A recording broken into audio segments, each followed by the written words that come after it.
Good morning, everyone. Welcome to our Governance and Priorities meeting here for Tuesday, January the 21st of 2025.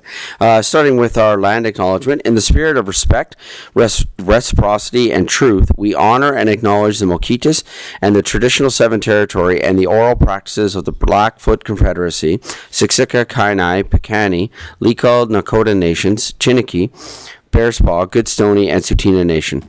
We acknowledge that this territory is home to the Métis government of the Métis Nation with Alberta District 4. Finally, we acknowledge all nations, Indigenous and non, who live, work, and play on this land, and who honor and celebrate this territory. This sacred gathering space provides us with an opportunity to engage in and demonstrate leadership on reconciliation, and we are honored to have you join us on Treaty 7 territory. Just starting today with our moment of reflection. First of all, we have a couple of celebration items. This one may come across as a little bit biased, but our Junior C program, our hockey Junior C program here in the city of Stonemere, won SO Minor Hockey Week this week, and that has never happened. Our Junior C program has been growing here for a number of years, and they were fortunate enough to be able to win. Last year they went to provincials, and this year they won SO Minor Hockey Week. So a great accomplishment to our Junior C program. Also, we also have one of our counselors, also known as our deputy mayor, has been recognized. And so I just wanted to, there's a couple of things that I want to bring up on the screen. Can the public see what's on our screens right now? Because it's not on the screen up front. If you join the Teams meeting, you can probably share it. Awesome, thank you. So the one graphic here, I am going to turn it over to our deputy mayor, as I'm not really brushed up on my Punjabi right now. So deputy mayor, can you just enlighten our public as to what this article is talking about? Thank you, Your Worship. Good morning, everyone. This is actually the Punjabi newspaper, who they highlighting the news to become first Punjabi, like a brown woman in Stonemere history, is a deputy mayor. So nobody have before is as a woman become a deputy mayor. So this is the news is highlighting in one of the Desh Pradesh Times, and one is the Punjabi Akhbar papers. So they are the actually papers for the Punjabi community. Awesome. So this was the one article that was featured, and I believe there's a second article that was right underneath that is also featuring the same item. Is that correct? That is correct. Okay, and then also, you were also recognized by Minister of Arts, Culture, Status of Women, the Honourable Tanya Furr, with the 2024 Stars of Alberta Volunteer Award for recognition of volunteerism and appreciation in inspiring contributions to your community.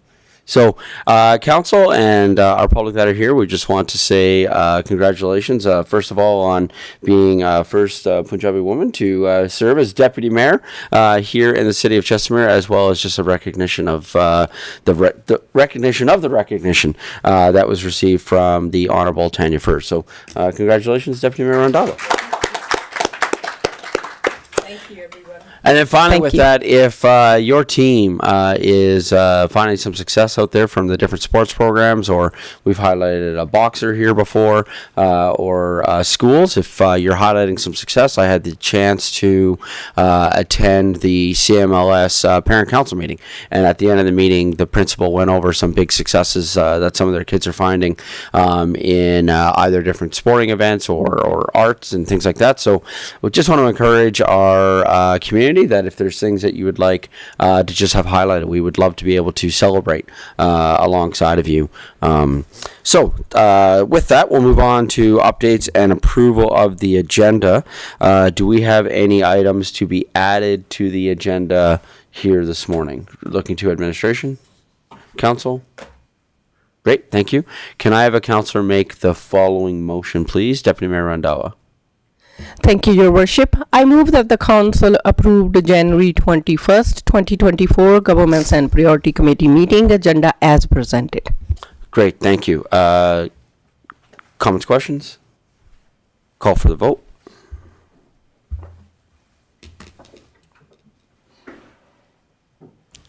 Great, and that's carried.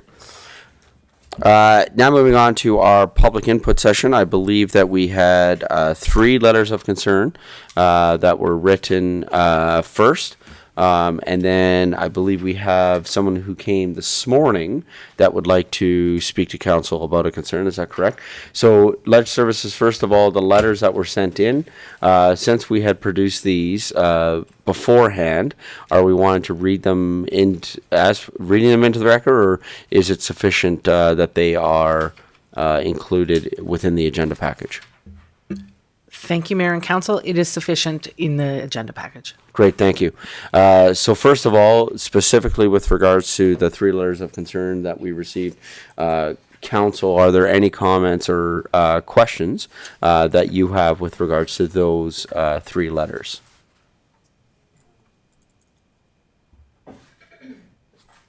Councillor Sample. Thank you, Your Worship.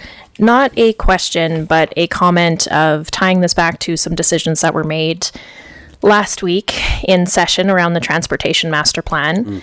I'm hoping that we will have some communication going out about how we are planning to deal with congestion, or what the status of congestion is and what the landscape of that is.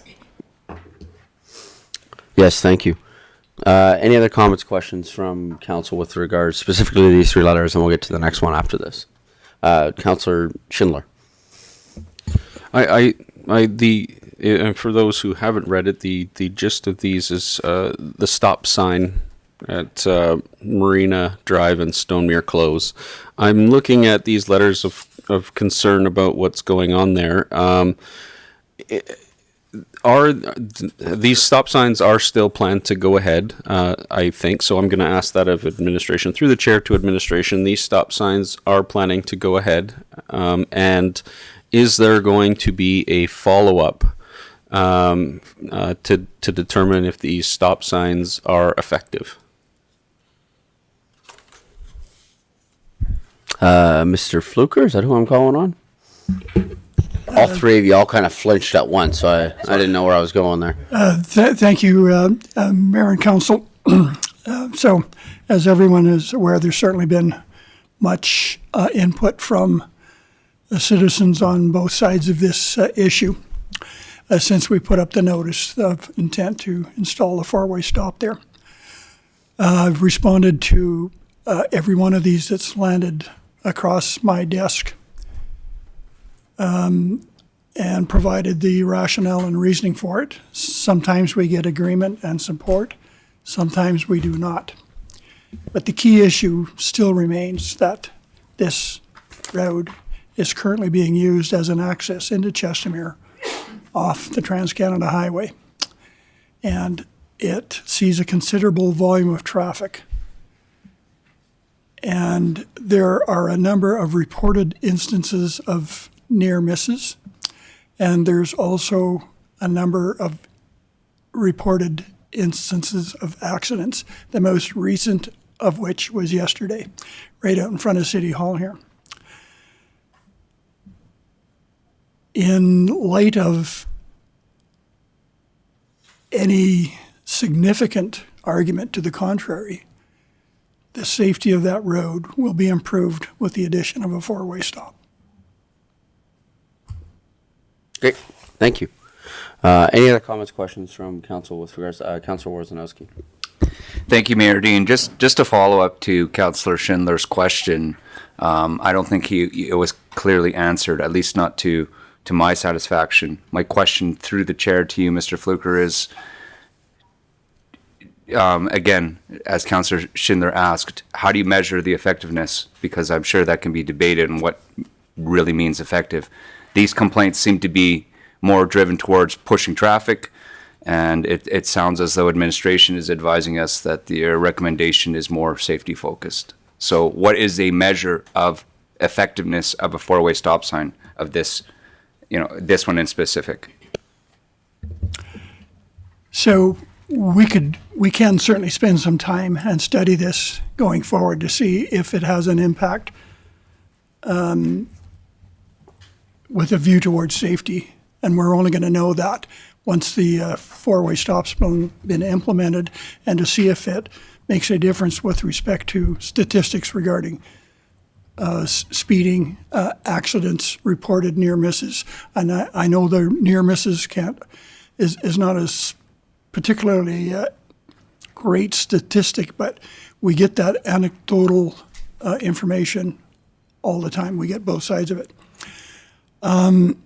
There is a zone near that four-way stop that is a park, and we could actually designate that as a playground zone and put up a playground speed zone there as well.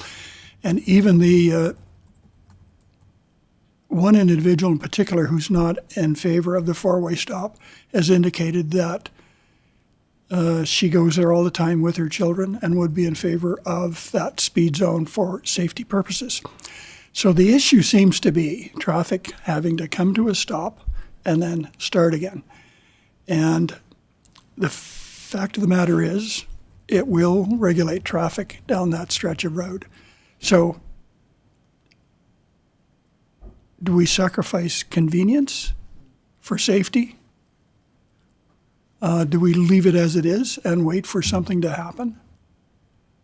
Or do we take a measure now that is in the interest of safety? Everything that I've seen on this so far, and the arguments for and against, do not indicate a substantial impact on the convenience or time frame of individuals having to stop and go there. The best suggestion that I have heard so far, and I will look into it, from one of the individuals regarding the bus stop pickup there for busing children in and out, was to move that off of Marina Drive onto one of the side streets where they have to go into the community anyway. It seems to make sense, and we will take that under advisement. We will look at it. We'll have to discuss it with the schools involved. But again, to come back to this, there is significant traffic along there, and I believe it's time for us to do something to regulate it, and the four-way stop is one of those measures. Thank you. And without going into, sorry, Councillor Rosen, I'll come right back to you. Without going into any, I know you've mentioned a couple already, looking at the playground zone, those sorts of things. Speaking with Rocky View Schools about, is there something that we can do bus routes wise?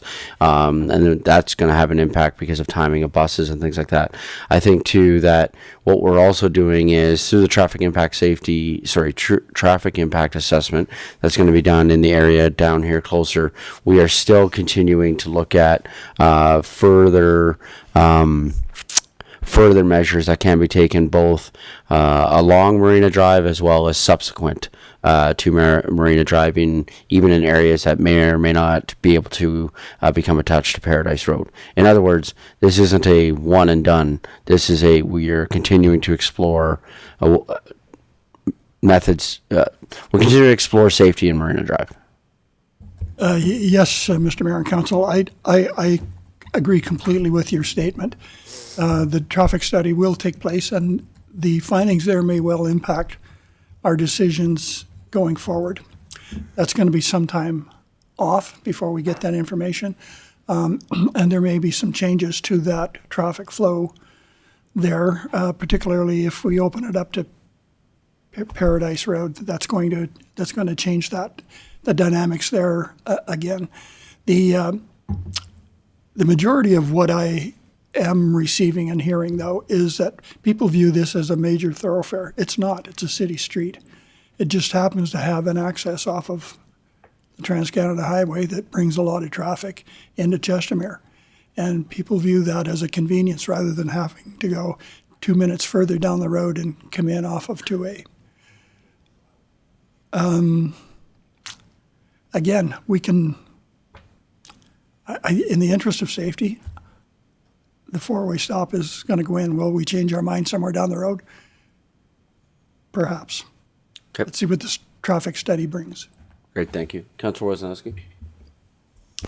Thank you, and I appreciate the commentary. and through our chair, Mayor Dean, to you, CAO, Mr. Edney, I don't recall if we approved the CCTV systems in the budget for 2025 or if that was pushed out to 2026. In consideration of all the dialogue and history behind this hotspot, I think it might be a good idea to plant one of those cameras on this intersection. So just comment, and if we're doing the CCTV, I'd like to make the suggestion that we consider that. The CCTV, I think it's a great suggestion. The CCTVs that were within the budget were already for some designated areas. However, I do think it would be prudent with your suggestion to then, as further safety options are being explored, that if there's a budget implication, that could then come back to council and we could vote on that as well. But I think that those ones were already designated. Mr. Fluker? Yes, Mr. Mayor and Councillor Worzanowski, I think that's an excellent point, and I think we can achieve some of what you might want to achieve with the installation of our traffic counter right up at that intersection. And for you council's information, that's already been done.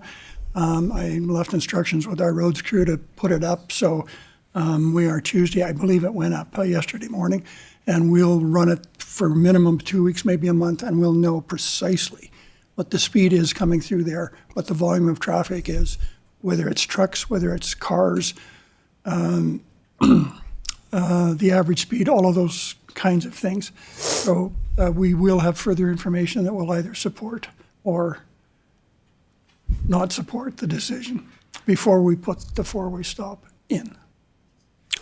Deputy Mayor Randawa? Thank you, Your Worship. Through you to Mr. Fluker, I get that specific stop sign if we see in the morning, because I live on down the road. It is very busy with the kids because school buses is not 1, 2, I think 5 of them comes there. And what exactly is it? Just a comment from the community. It's 50-50. Some they want, some they don't. I don't think so. We have that flashing light up there in that particular area. To the Mayor and Councillor Randawa, you are correct. There were flashing lights up in the area. One of them got damaged and was taken down. We've actually gone into our budget. We've ordered new flashing lights, and we will be placing those up in that area again as soon as they're received. So we are taking some measures. We've added some increased speed signs in the particular zones as a reminder to people. But yes, I believe that we would benefit from having those flashing lights up and working. Excuse me. We've started a program here that's simply this. I don't want to look like I'm making an excuse, but particularly in the winter when it snows, these things are driven by, say that again? Solar power. Thank you. Seniors moment. And when they get frosted up or they get covered with snow, they will run down the batteries and they stop working. So we're being preemptive. We're going around on a regular basis, particularly on snow days or when there's frost, cleaning them up to try and keep them working in top working order. And also, every one of our roads employees and parks employees have been empowered to come forward if we see a sign that's knocked down that's not working. Let's get it up and working before we hear from a citizen.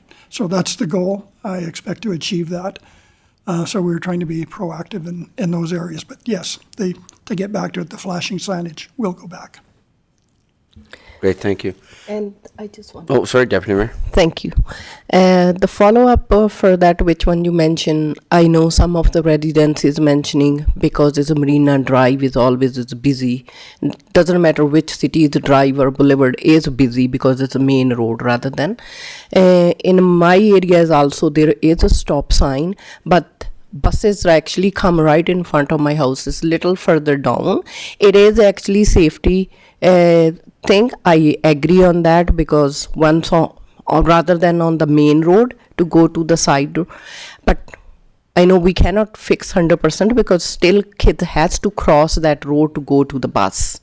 So that is also, and I don't know how I can put in very sophisticated words. There is a suggestion from the residents in verbal for the speeding or who they, the stop sign I know cannot. If somebody need to speed, doesn't matter if the stop sign or not, they will speed it. But Marina is always it's a hot topic for the speeding. There is any way like we can put some pilot program for the camera, speeding camera to write tickets and stuff or not? No. So no, Alberta Transportation has still a memorandum. You cannot install any new automated traffic enforcement anywhere. It is still not permitted by the province. With that, the only thing that I just wanted to mention is, Mr. Fluker, listening to you, I think you've already addressed this, but just wanted to give you an opportunity to address one of the comments that was made in here. These decisions are not made abruptly nor based on one resident comes in, says something, so then the city responds. There's far more work that goes into that. I know you've spoken to that a little bit. Just wanted to give you an opportunity, if you wanted to, just to speak to that these decisions are made in consultation with teams and conversation, that it is not just a snap of the fingers decision to change an intersection. Thank you, Mayor Dean, for giving me the opportunity to address that. And in fact, you are correct. We try to look at all of these situations with as much input as we can. Many of the residents have come up with excellent suggestions as to how to deal with this. And, many minds are far greater than one. So all of that is considered when we're making these decisions. Excuse me. And, I've come to recognize that I can't please all the people all the time. Ultimately, we have to get to the point where we make a decision. And again, I will always err on the side of safety over convenience. And if somebody can show me, where we're wrong in that thought process, again, I'm always willing to listen. But as you pointed out, there have been numerous calls and emails with respect to this, not only since the four-way notice went up, but prior to this. When are you going to do something about Marina Drive? And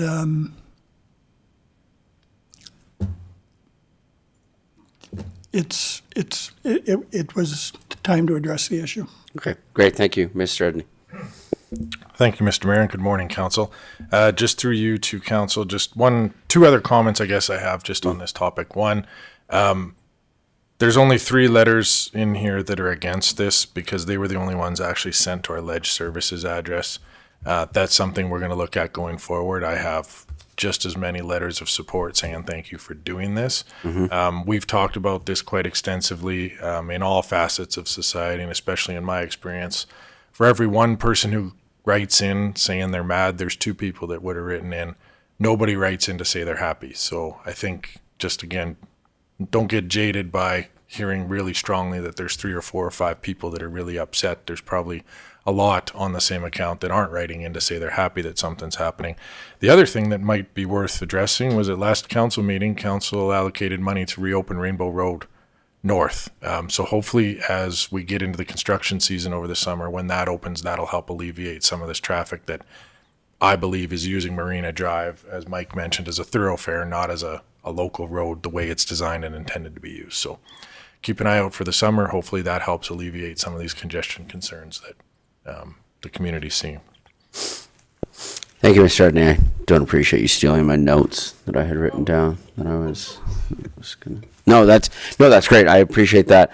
I guess too. Then one of the things that I do appreciate about this is part of the reason why we want to bring back public input, was that this way we can have a bit of a more robust discussion. Hopefully, people that are directly living in that area and or affected by this are going to have opportunity to be able to review this. Also, I would like to request, if we can, that these letters that were sent to Ledge Services, could we please have those sent over to Mr. Fluker so that he can respond to these residents? I know that he has been responding to lots of these, but I think it would be good to provide that opportunity. So if we could do that, I think that would be great.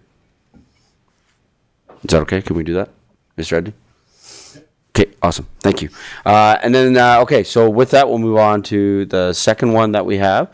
And I believe that we have someone here in person that has come to speak about this today.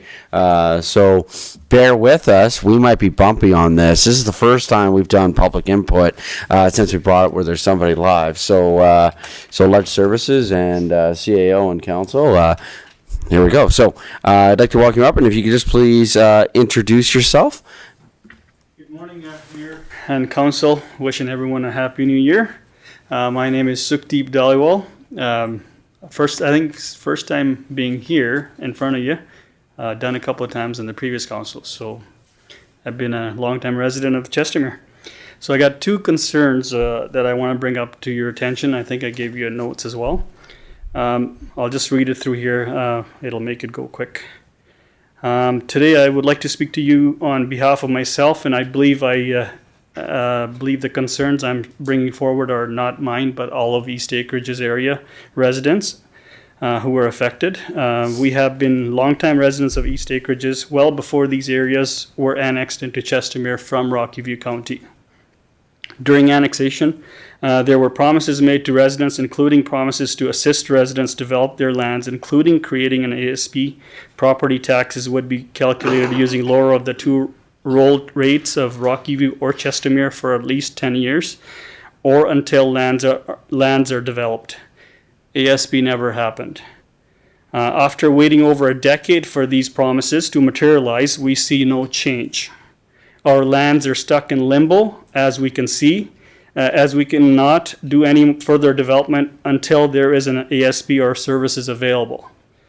Previous council to current council promised us that they would review the 10-year period for lower of the two jurisdiction tax rates for our properties. However, as we all know, council was dismissed and an administrator was installed by the province. During the rule of the administrator, our property taxes got assessed with current Chestermere roll rates, causing some of our property taxes to increase to more than 60%. Since our lands were annexed into Chestermere, services to our lands remain non-existent. We got no city water, we got no sewer, we got no garbage, we got no recycling, we got no roads, paved roads, or anything else in return for our property taxes since we've been annexed. We request our property taxes be reverted to our original agreement, which was for 10 years, to extend it further into the future or to a such time where there is development permitted on our lands, meaning restore the lower of the two roll rates as we had before. Any questions on this concern, and I'll move on to No, I would say go through the whole thing, because from a legislative standpoint, it's like you have 5 minutes to present and then council responds. So okay, and my second issue kind of relates to this as well. After many years and multiple councils ignoring our annexation agreement with promises to develop our lands, previous council approved TRR zoning for our lands as an interim solution until we get services to our properties for full development. Some of us have started the process to get our lands zoned to TRR. Now, anytime we meet with staff at Chestermere, each time the staff comes up with new conditions or requirements for us to fulfill. These new conditions were not part of the proposals we heard during readings for the TRR zoning. These requirements go against the spirit of TRR zoning as an interim solution to fulfill interim solution until full urban development. One such condition is the off-site levies. The staff is advising us that they view the TRR zoning as a development, which means off-site levies or taxes are due upon TRR zoning. These were not brought up during the TRR zoning process. As TRR zoning is supposed to be an interim solution, if there is such a requirement for off-site levies, believe council can pass a motion to defer these levies to a period when full development occurs, as it makes no sense for us to pay for services that we don't have. Makes no sense to pay off-site levies now, as there is no timeline for our properties to get services for which these off-site levies are to be collected towards. The other thing I want to add at this point is that TRR zoning was only specific to 3 different areas in Chestermere. So there's an easy way of making exemption for this TRR zoning to be exempt from these taxes to a point when we do get services. We request the council to defer the requirement for the offsite levies to not apply at the TRR zoning stage. TRR zoning was supposed to be a simple process, but staff at Chestermere is engaging their full imagination to come up with obstacles. We request council to direct staff to work with us in a timely manner to get our lands zoned TRR and refrain from creating hurdles in the process. One such thing is they came up with they're stating that they need to come up with a checklist for this TRR. Well, the checklist, I would presume, should take no more than a week. Well, it's been months. That's just one example of a scenario. And the other part is they're just coming up with rules saying, we need to do this, we need to do this. This is supposed to be a simple TRR zoning process to help us get our lands subdivided into 1 acre parcels. I think with that, I conclude. Great, thank you. So I might be about to give you an answer you may not like, but is that I know, so one of the things that we do is we present our agendas that are upcoming, and I believe that council is going to be given a full presentation update soon on all the acreages, where this sits, the historical pieces from this. I believe that's coming to an upcoming agenda soon. Is that correct, Ms. Armitage? Yes, we are looking at, amongst our many priorities in terms of updating this council as a new council, is to bring an acreage information piece for your guys' information. Where in the past we've spent a lot of time educating the community. We actually want to make sure that you guys understand what the TRR is, what the MDP as it is right now says, and what the proposed MDP says in regards to the acreage area. Okay. I don't know the date of that off the top of my head. I don't think it's quite set in stone yet. Ms. Redney? No, I'll come back to that. Oh, okay. Here, I'll just go. Thank you, Mr. Mayor. Through. So I may have more positive news for Mr. Dhaliwal. So we've recognized that this is an issue here internally. So we've met with some other landowners, I think, in the East Acreages area, and more importantly, up in the North Acreages area, understanding that this impacts all 3 of those areas. And I think one of the parts that's caused some confusion internally is we have our land use bylaw and this TRR zone that say one thing, and we have an offsite levy bylaw that says something different. And we've recognized, since I've come into this position, Ms. Armitage, the mayor, and myself have actually met and talked about we need to do something internally here to make those mesh so that you can start to do exactly what you're saying. Because I think that was one of the comments from another individual was staff is just making up these rules. And I think the problem is staff isn't making up the rules are there. Staff is trying to just make sure they're following them. And what we need to do is look at the rules, change them so that it fits your circumstances to allow you to do what was originally intended in the TRR.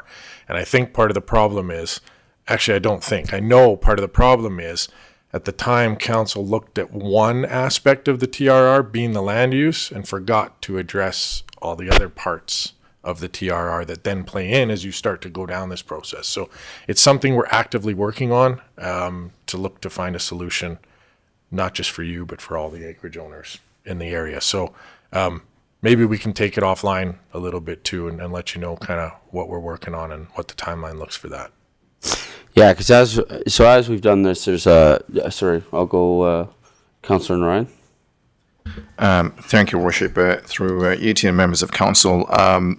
So for me personally, this is quite frustrating.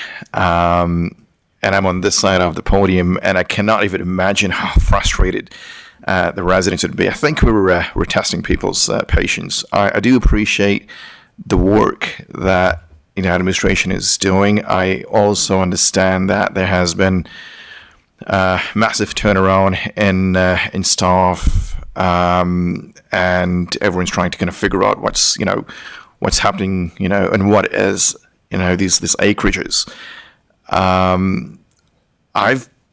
I think must have sat through at least 8 or 9 different workshops or presentations or major presentations of some sort on East acreages. And well, I'm not going to say there hasn't been improvement. I think whatever we're doing, it's just way too slow. I mean, these individuals, I heard about East acreages during my campaign in 2017, and it's the same rhetoric. So I feel like nothing really substantial has been done. These are a lot of residents in that area. And like I said, I think we're testing the patience. I'm glad Mr. Edney said that, well, he recognized that there were some issues internally. We need to, we need to address those. And I think this needs to be prioritized. I also appreciate that this council will be given, more information and understanding as to what this is. And that presentation would be like my 9th or 10th. So yes, I do understand the urgency here, and maybe other members of council don't. And I do appreciate the workshop, but at some point we're going to say that we need to stop the workshop and then get the actual work part going. So I just wanted to express my frustration on this. Thank you. Thank you. What I can say as a quick update, if you will, is to Mr. Edney's point about some conversations that happened as early as this week. Some of those internal processes are being reviewed, so that when we come with that presentation, we're coming with a holistic review. Internally, there is the recognition that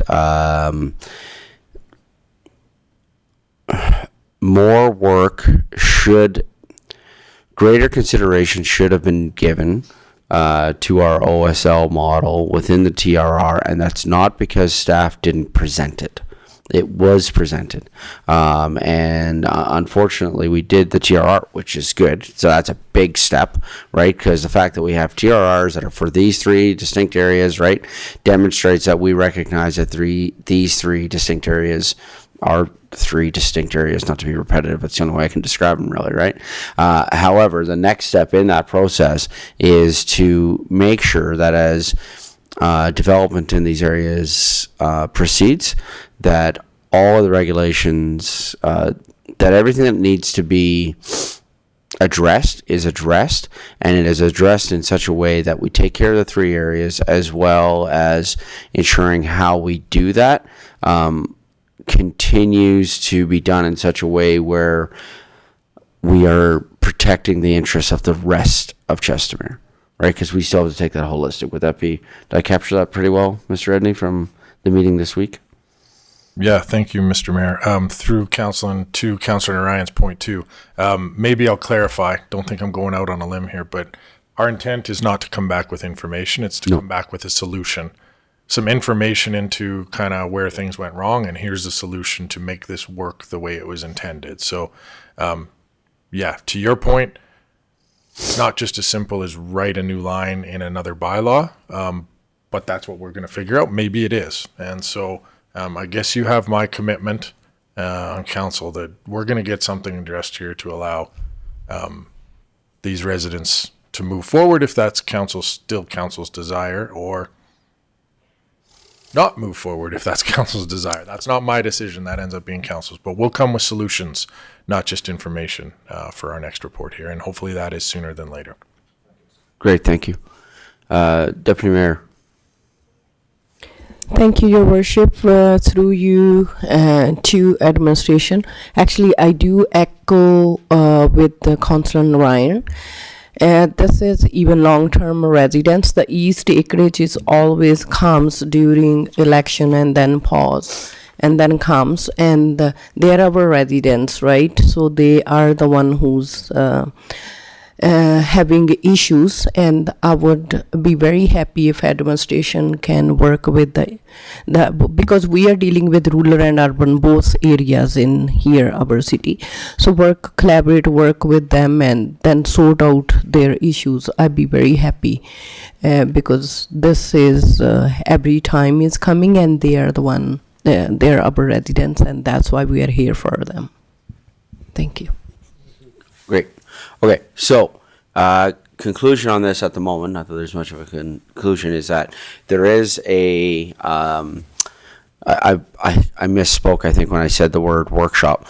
There is going to be at a council meeting coming back from administration. There's going to be not only just information, but some options for council to figure out how we are able to proceed from there. Our council agendas are posted every Thursday, usually by 4 o'clock, and it will be on there. We also have the letter here, so we'll be able to provide you. I can also give you that, which is my business card if you want to grab it after, and feel free to send me an email, and I can just send me an email, and then I can respond when we know the date that's going to be coming, just so you can highlight that date as when that presentation is going to be coming. Mr. Warzanowski, Councilor Warzanowski. Thank you, Mayor Dean, and through you, our chair. Thank you, Mr. Bylaw, for coming in today and bringing this forward to this new council. Because as you've heard loud and clear, the East acreages have been an issue for a long time. My only question through our chair to administration is this a chicken before the egg thing? I mean, we've talked about a lot of workshops that may have existed, but we've got to a standstill. And is that enough? My question is, does administration have enough information, or should administration meet with Mr. Bylaw on the East acreages, on behalf of the East acreages, or whoever wants to represent the East acreages, to expose what needs to be done internally so we can get our procedures in place and policies such that we can move forward not only with the East acreages, but others? So is it a chicken before the egg, or do you have all the information you need? We have it all. Miss Armitage? I would suggest we have it all. And we've been having individual meetings with various different applicants. And I would much prefer at this point not to bring the acreage residents back in for another 9th, 10th, 11th meeting where we have nothing to say. I think coming out with a plan on how we can address this and council to make some decisions is the better way forward right now. Action is what is needed, not another conversation. Okay, great. Mr. Schindler? Councilor Schindler? I want to echo what everybody's saying. I think if we can't drop the ball on this going forward, 10 years since annexation, and nothing's moved, from what I understand, is, I don't know, unacceptable, I guess. But the annexation agreement, should we be getting a review of that to ensure that we're meeting the obligations that we agreed to? Is that part of this review process? In regards to the East acreages or any of the acreages, the clauses pertaining to it are very limited. So I would say, one, focus in on those. Yeah. Two, I believe over the years we have had many reviews of those done. Okay. And that information we have in files and is something that we can bring back some information on, because I know that information. But as it's legal information, it would need to be in an in-camera discussion. I would also like to know about the services that the city provides to other residents, and the acreages don't get them, what garbage and recycling and that. Is that something that we can help with, we can get going fast? What's the logistics on that? I would say that's part of that's part of the much bigger conversation that I think. Right. At this point, we have a plan. We've presented a plan. Yeah. To what's going to happen with these acreages, and I think the rest of this conversation would be appropriate at the time when administration brings this back. I'm looking for some action. So something we can do in the interim. So the action is being taken. Interim. Yeah. Yeah. Okay. Mr. Edney? Thank you, Your Worship. I would suggest the second part of Mr. Dhaliwal's letter is a completely independent item versus the first part. We are looking at the TRR zoning Yeah. and the offsite levy introduction, the concept of are they getting value for their taxes, and would council like to do something? I think I would probably look for a motion if that is something that council is interested in, for us to do some work on what services they do or do not have. Could we get them to them? And do you want to address any of the tax implications in his second part of his letter? Because I wouldn't take that on as administration without council's direction. To Councillor Schindler's talk. Councillor Sambo? Thank you, Your Worship. That was actually my question because we hadn't talked about that yet. A 60% increase that caught my attention. My question through you was whether administration was aware of that, whether that was on your mind, and whether that was something we should be considering. Mr. Edney? So through the mayor to Councillor Sambo, I wasn't aware of it, but administration would have been, in order to actually implement what was in the agreement.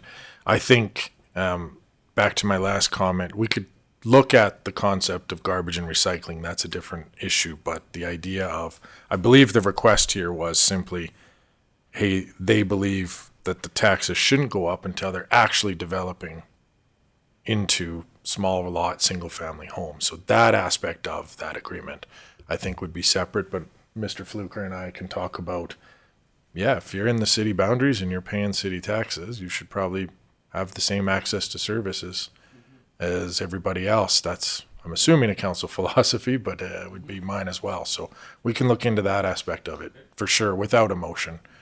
It's the tax part that, if you wanted us to investigate that, I would suggest that's a separate motion.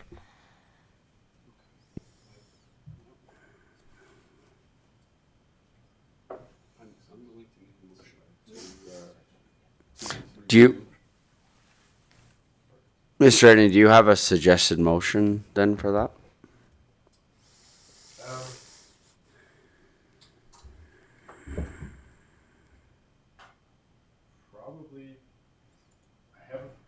So through the mayor, I haven't read the agreement because it's never come to my attention to read it. So I would like to read it to see what is in there. But you could probably make as simple of a report as direct administration to come back with more information to Mr. Dhaliwal's request on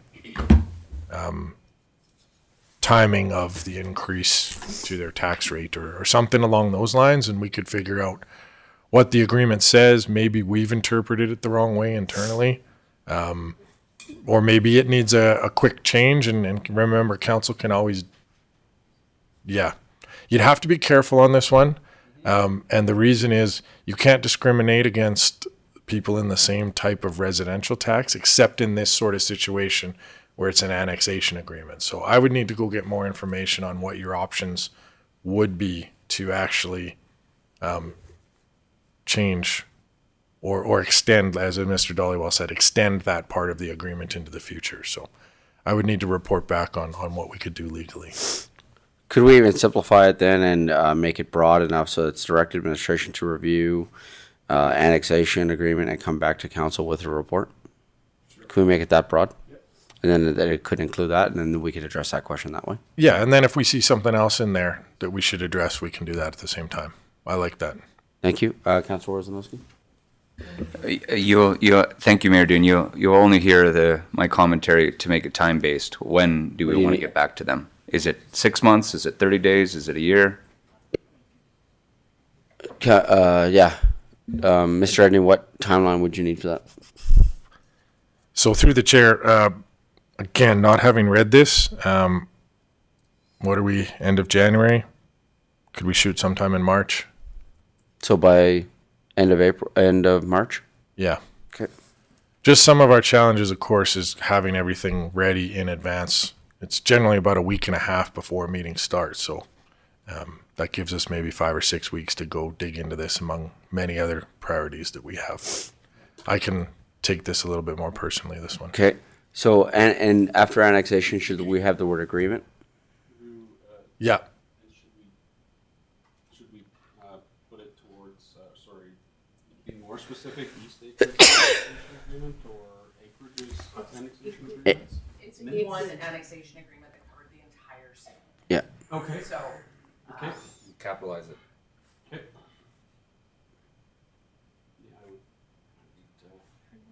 Good? Okay. Can I have a counselor make the following motion, please? Counselor Ryan.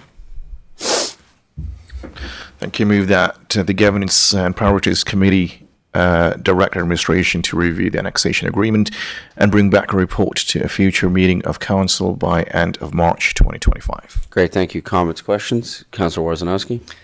Just a simple friendly, Mayor Dean, through the chair to Legislative Services. If annexation agreement was a contract, just capitalize it, please. Sure. Good. Any other comments, questions? Call for the vote.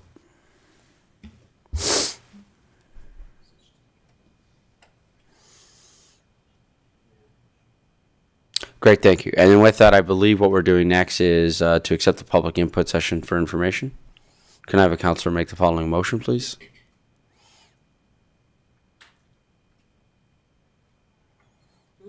Yep, okay. Counselor Sambo?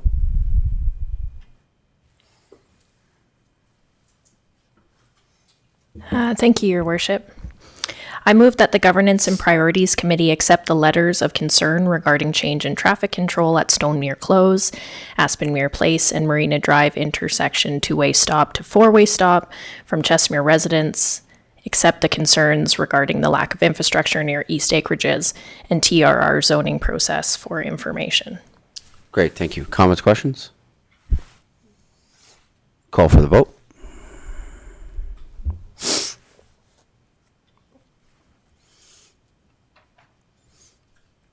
Great. Thank you for your time coming to join us today. Appreciate it. Thank you. Thank you. With that, I believe that we're going to be changing the, we're going to actually move to our first in-camera session. Do you want to take a 5-minute break right now and then do that? Okay. So we're going to take a 5-minute recess. We will come back at 10 o'clock. Thanks, everybody.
Good morning, everyone. We are just coming back from our quick recess break, and we're just going to need a motion as we are going to be moving item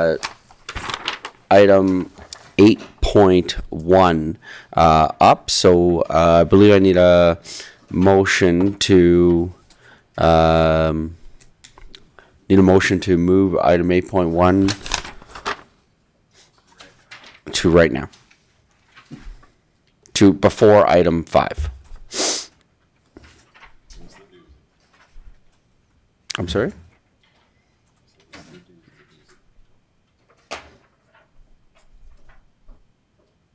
Great, thank you. Can I have a counselor make the following motion, please? Counselor Grant. Thank you, Mayor. I move the Governance and Priorities Committee move agenda item 8.1 to before agenda item 5. Great, thank you. Call for the vote. Comments, questions? Call for the vote.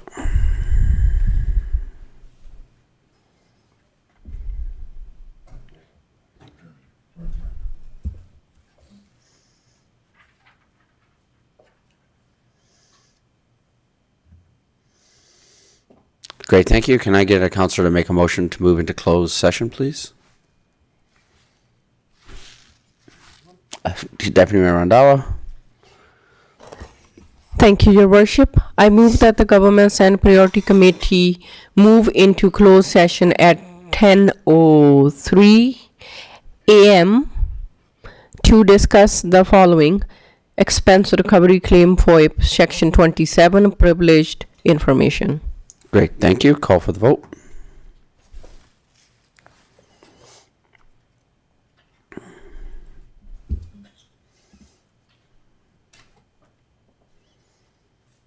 Great, thank you.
Good afternoon, everyone. We're just coming back from our in-camera session. I'd like to make a motion to come out of closed session, please. Councillor Schindler. I move that the Governance and Priorities Committee move out of closed session at 11:23 p.m. Great, thank you. Call for the AM, vote. sorry, AM. Great, thank you. Call for the vote.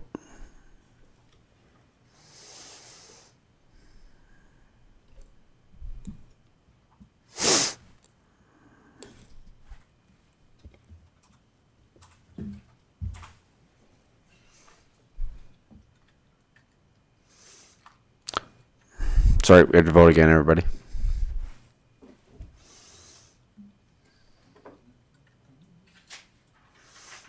Great, and that's carried. Thank you. With that, we'll take a short recess and come back at 11:30. Thank you.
Thank you, everyone. We're just coming back to our meeting here, going on to our next agenda item, which is our bylaws. This is item 5.1, our bylaw 026-24, which is our committee. No, we're not doing that. Okay. To Mayor and Council, we still need a motion from your closed session for information. Sorry, I just figured we were going to end up doing that at the end of all of, but that's okay. Oh, yeah. Yeah, no, we're good. So, can I get a councillor to make the following motion, please? Councillor Sambo. Thank you, Your Worship. I move that the Governance and Priorities Committee accept the update on the expense recovery claim for information. Comments, questions? Call for the vote.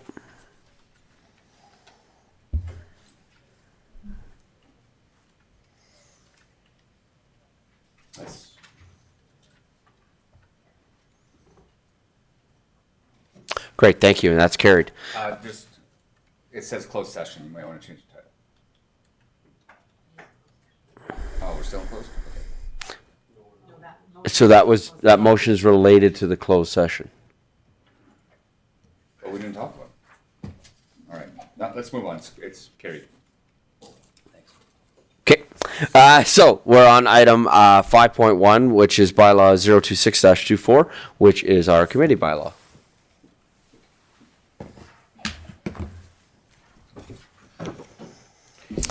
Good morning, Mayor and Council. I bring forward again the committee bylaw with the spelling corrections, as well as the other issues that Council pointed out that they would like to see some changes on. One thing over the last week or so, though, that has been added is previously, if you all want to jump to Schedule A, which is page 20, is you used to have a Stonemere Planning Commission that was removed, as well as an audit committee. We have re-added those back into the committee, and with coming meetings, the future meetings coming up, we will have new policies or TORs for you. The Municipal Policing Committee needs to be approved before the 1st of March, as per the government's mandate. And then on Schedule B, which is page 21, the Marigold Library Systems Board, you used to be part of that. It was removed at some time, and then we've re-added that back in again. Some of the concerns that you had before in the past was in regards to stating that for councillors to be appointed, then it needed to also state after by-election. That's been added, as well as the clarification on members. So that has been added as well for members to be joining. It'll be a 1, 2, and 3 year and so on rotation, so that you're always within quorum.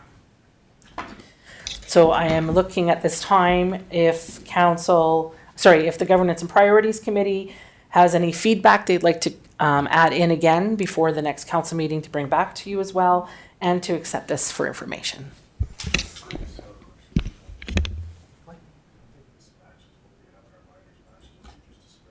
That's correct. Mm-hmm. Yeah. Our schedule in our binders is slightly different. So Mr. Edney. Yeah, through the chair, just for transparency, what we have in our binders here isn't what you just described. Correct, but that I did send out a new one to all of council and CAO, a new email stating an update. Okay, is that reflected in our agenda package that was online? Yes. Okay. Yeah. Okay. It has been So it just reflected. didn't make it into here. Yes, that's correct. Yeah. Okay. We changed policing commission to committee? Yeah. Yes, Okay, that's perfect. correct. Thank you. Sorry for the confusion. Yeah, no worries. Okay. Council, are there any comments on any of the items within the bylaw? Councillor Sambo. Thank you, Your Worship, and through you, I'm wondering how the minutes of committees are captured in this policy here. And with additional information, meaning coming back to council, because I know we've had those in consent agendas for review in the past. Through administration to the mayor to Councillor Sandbo, I would have to go back and review through the bylaw again. And if not, it would be an easy amendment to add it in. Yeah. Councillor Schindler? I had an adjustment to meal allowances, section 3.1. Sorry? I don't think we're on that bylaw yet. You're on the. We're on the committee bylaw. Okay, sorry. Sorry, I thought we were on that. That's okay. Okay. Anything else My on bad. committee? Here we are. Anything else on committee bylaw? Sorry, let me just quickly bring up. Okay, sorry, Deputy Mayor? Sorry. Thank you, Your Worship. I have just a recommendation, like, there is any like quarterly report we can get from the committee? Because we used to have the quarterly report submit and then yearly. Okay. But it's not any, that is actually brought up in a police communication committee as well, because normally the committee submitted the quarterly reports and the meeting minutes just obviously, and the key decision has been made from the committees. What is the key decision? It's not always just meeting. There, what is the key decision is made it from the committees. So, item 6.3, at least twice annually, all committee chairs shall provide council with a report on the activities of the committee. So they are to report biannually. You're suggesting you want to change that to quarterly? That's it's the thought, but Okay. can be either way. Yeah, we can have that as a conversation right now. So right now it's that at least twice a year. But on top of that, we also have the opportunity for each counselor to provide an opportunity, basically almost monthly, on their committees. So we have lots of opportunity for committees Okay. to be able to provide feedback. And sorry, what was the second question was, sorry? The key decision, like once committee may like discussing together, it's not just keep on coming and discussing. What are the key decision is made it, even not for that month, for what is the goal to achieve for the committees. That's also, I think we need to add. That we need to add what the goal is of the committee? So The- that wouldn't the be in the key bylaw, that would be in decision the is will be terms. made. So that would be in the terms of reference. Okay. Yeah, so it'd be in the terms of reference, what the goal of the committee is and what the committee is reporting about. That should be in each committee's terms of reference. Okay. Kent. Good? Mr. Edney? Anything? No. Councillor Sambo? Thank you, Your Worship. Excuse me. I think I understand what Deputy Mayor Rantawa is talking about. This 6.3, would it be worthwhile to change this to say a report against the terms of reference of the committee? So it's a reference back to the terms of reference specifically. What if I don't. what if we just had a sentence after which that just says which could include I just don't want to be too prescriptive, right? So which could include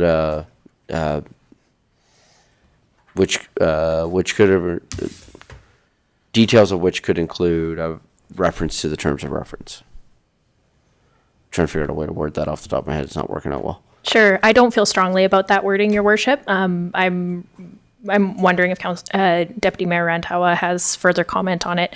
I do see value if we have a terms of reference and we're asking for reports to, ask folks to lay out very explicitly how they're delivering on what we've asked them to do. So this report should reflect the terms of reference. Sorry, that's what I'm suggesting now that the second sentence could say. Deputy Mayor, with that?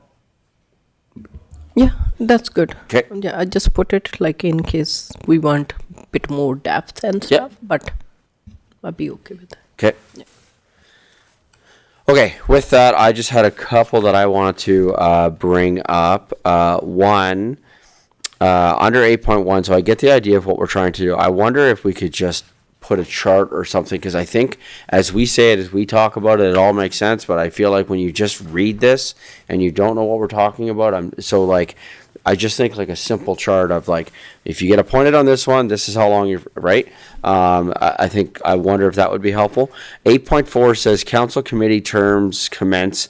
Don't we mean council member terms? Yeah.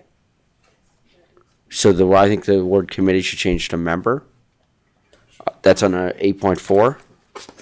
And then the only other one I had, I lied, I have two. Should a council member either be chair or vice chair? And how does council feel? Because right now that's not outlined.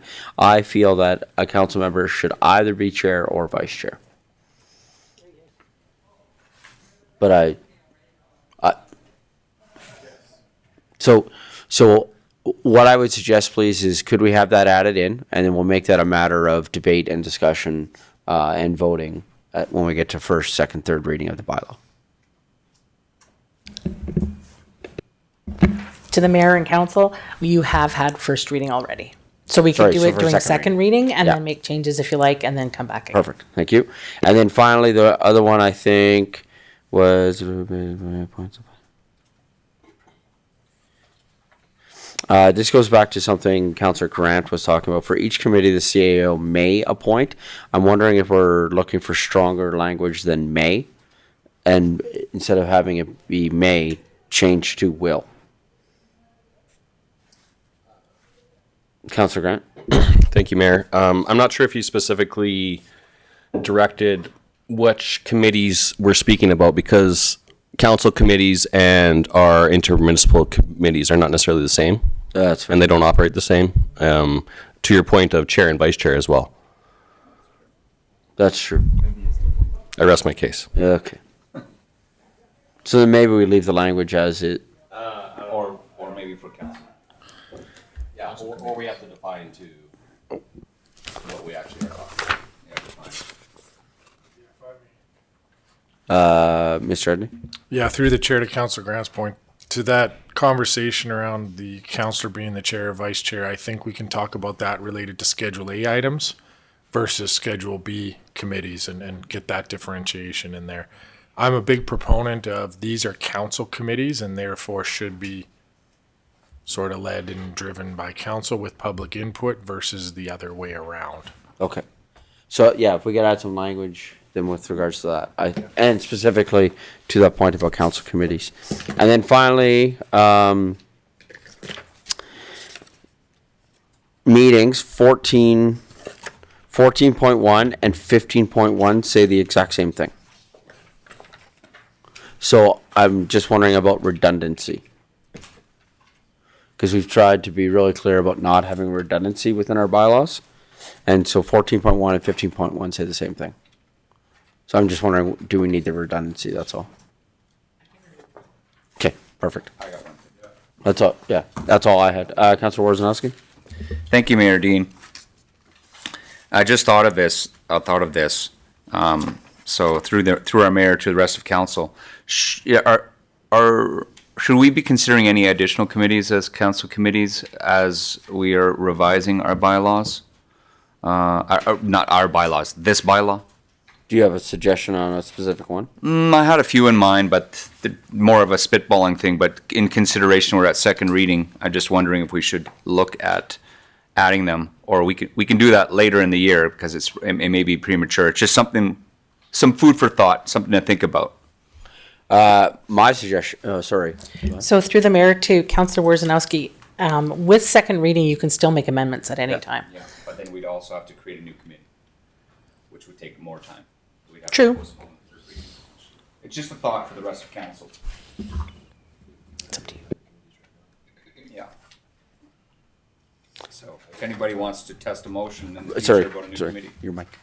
If any of I bring it up because if some of our peers are creating committees that seem to be benefiting their municipalities, and if we're in the process of revising this bylaw, it may be worth it for us to do similar revisions to add those committees to this bylaw. And Councillor Grant just mentioned that we're creating committees now, so let's just let's catch it all under the same net. And if some of council has those suggestions, then I think the time is now to start thinking about adding them before we read in third reading. Yeah, so my suggestion would be to come back either at the next GAP meeting. We could do it at the next GAP meeting. The only committee that we have to have established by March 1st is the police municipality police committee.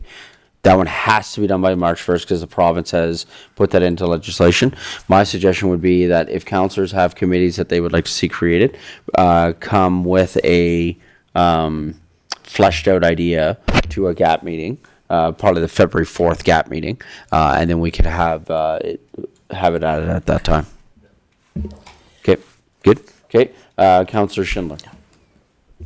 I'm not sure where this would be, or if it's a thing that we should include. But when we have committees, we have people that maybe don't understand the context and the requirements of committees. Having some sort of board or committee basics training as part of membership, being like members shall complete the 1 hour committee basics course so that people sort of understand how to navigate that space. Part of that's what's supposed to happen in your first meeting, and part of that is a responsibility of the staff member who's assigned, but also of the counselor, right? Right. Each committee has a very clear, or should be clear, terms of reference that outlines what that committee does. Right. There's nothing formalized. And, Yep, and I know that we have trouble getting quorum in some of our committees. We have trouble with, how Right. people do their, procedures, or how to navigate that space as they're in a committee, because, they're people that generally have never been in a committee, or, are brand new. So I'm wondering if we can put some supports or some references in there, some way to ensure that all our committees are conducted in the same way across the board. To the mayor and council and to Councillor Schindler, one of the things we could do is in section 13 add a D and state that at that first meeting that the initial meeting when they have a 13.2, because it could be under initial meetings, and then it'd be initial committee meeting, is that all the rules and regulations and procedure could be reviewed. Okay. If that's something they'd be interested in. Instead of having initial meeting, change the title to initial meetings. And then it's got the council initial meeting, and then it would be committee initial meeting. I would also like to see it as a criteria for membership, because if someone can't make that first meeting, for them to be involved in that board, they should know how to be on that board. So if someone's not able to take that for 6 months for whatever reason, that might disqualify them as a member of that board. Does that make sense? No, I get where you're going. I just don't want to create more obstacles for people to be involved. I'm not necessarily Right, thinking it's an and- obstacle. I'm thinking it's more like if you know how to be on a board, then it'll be easier to interact with the board and get things done, or on the committee. It also makes for more effective committees if everyone's on the same page. Mr. Edney? Thank you, Your Worship. Could administration possibly look at a booklet or something on our webpage on how to be, sort of what we're doing for the election, on how to be a councillor, how to participate on a board? Yeah. Maybe that might be something. And maybe when people send in an application, we could have a checkbox that says, have you viewed 10-minute comms video that people can watch? Such thing, and then that's a way to sort of make sure they I think Sure. where you're getting at is make sure they understand what they're getting into. Yep. Yeah. Well, We can do something like that. understood. Yeah, that's basically what I'm asking. Yeah. Good? Yeah. Okay. Are we good then? Yes? Oh, Deputy Mayor? Thank you, Your Worship. I have only the thing for 7.3 is saying the public, all the member at large. So are we able to say like public member shall serve a term up to 3 year with a maximum of 2 consecutive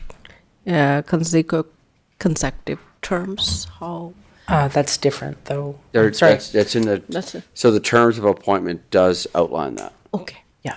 Yeah, so the membership and the terms of appointment are two, yeah, it's outlining the terms of appointment. Okay, thank you. Okay, we good? Okay, so I feel like what you were looking for was comments to add, which we've done, and so perfect. now you're looking for a motion to accept for information? That's correct. Great, can I have the motion, please, to accept this, thank you, can I have the counselor make the following motion, please? Deputy Mayor Randawa. Thank you, Your Worship. Thank you, Your Worship. I move that the Governments and Priority Committee direct administration to bring back bylaw -02424 being the committee bylaw to the future council meeting. Great, thank you. Comments, questions? Counselor Grant. I have a comment slightly related to what the motion is. It's more so about information being provided to us. We were given the committee membership matrix. Yeah. And I don't think we've received an update copy of it with the terms of individuals, and I would like to see that. Okay, thank you. Okay, Thank good, you. thank you. Any other comments, questions? Call for the vote.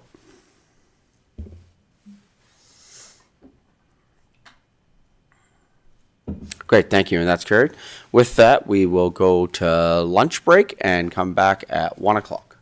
And just, we have a in-camera presentation at 1 o'clock that we anticipate will probably take a little bit of time. So. Yeah. Okay. So just so you know, we have a, yeah, yeah. Thank you.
Good afternoon, everyone. We're just coming back now after our lunch break. Would like to have a motion made, please, to move item 8.2 to be before item 6.1.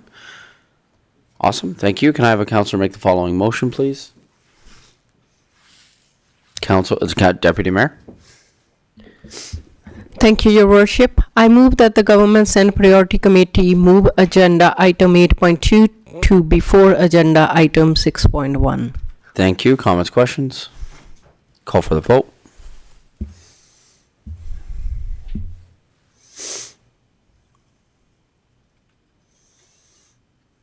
Great. That's carried. Thank you. Can I have a counselor make the motion to go into in camera, please? Deputy Mayor.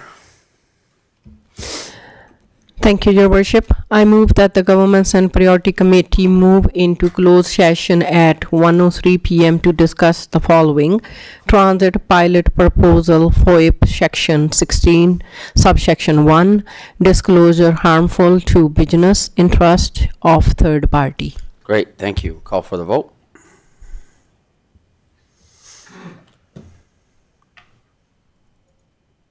Great. And that's carried.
Thank you. We're just coming out of our closed session presentation, and with that, can I have a counselor make the following motion, please, to come out of closed session? Counselor Schindler.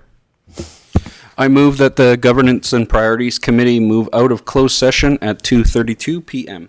Great, thank you. And with that, we will take a short recess to reset and come back. Oh, sorry. Call for the vote.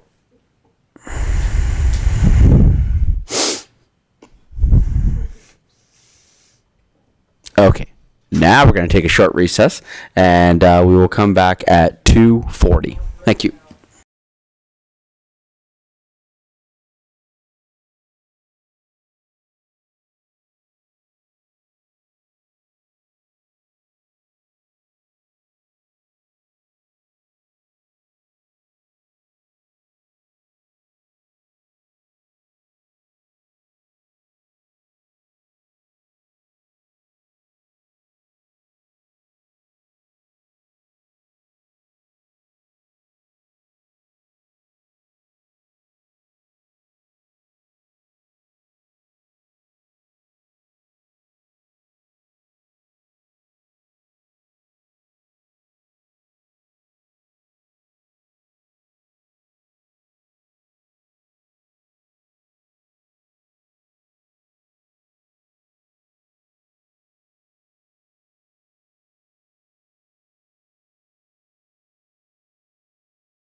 Good afternoon, everyone.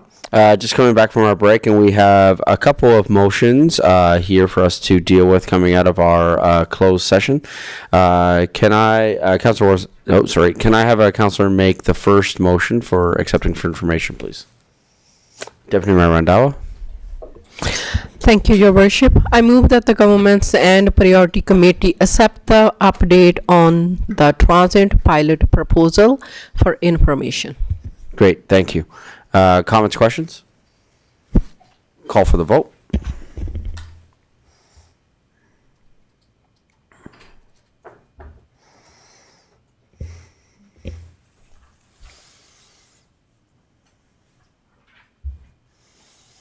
And that's carried. Thank you. Councillor Worzanowski, I believe you have a motion to bring forward.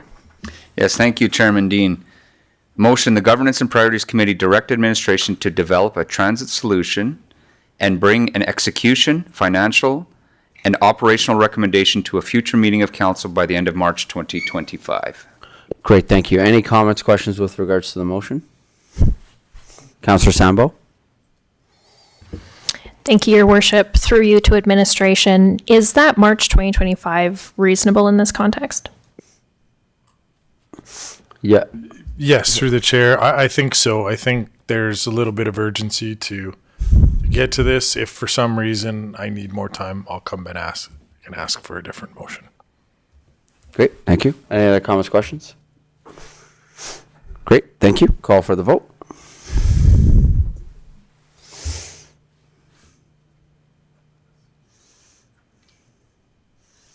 Great, and that's carried. Thank you. Looking forward to having that information come back to council for further conversation. With that, we are now moving to item 6.1, which is the council remuneration policy. Thanks, Harsh. You can leave. Thank you. Thank you. Good job, buddy. Thanks. Well done. No, thank you kindly. Thank you.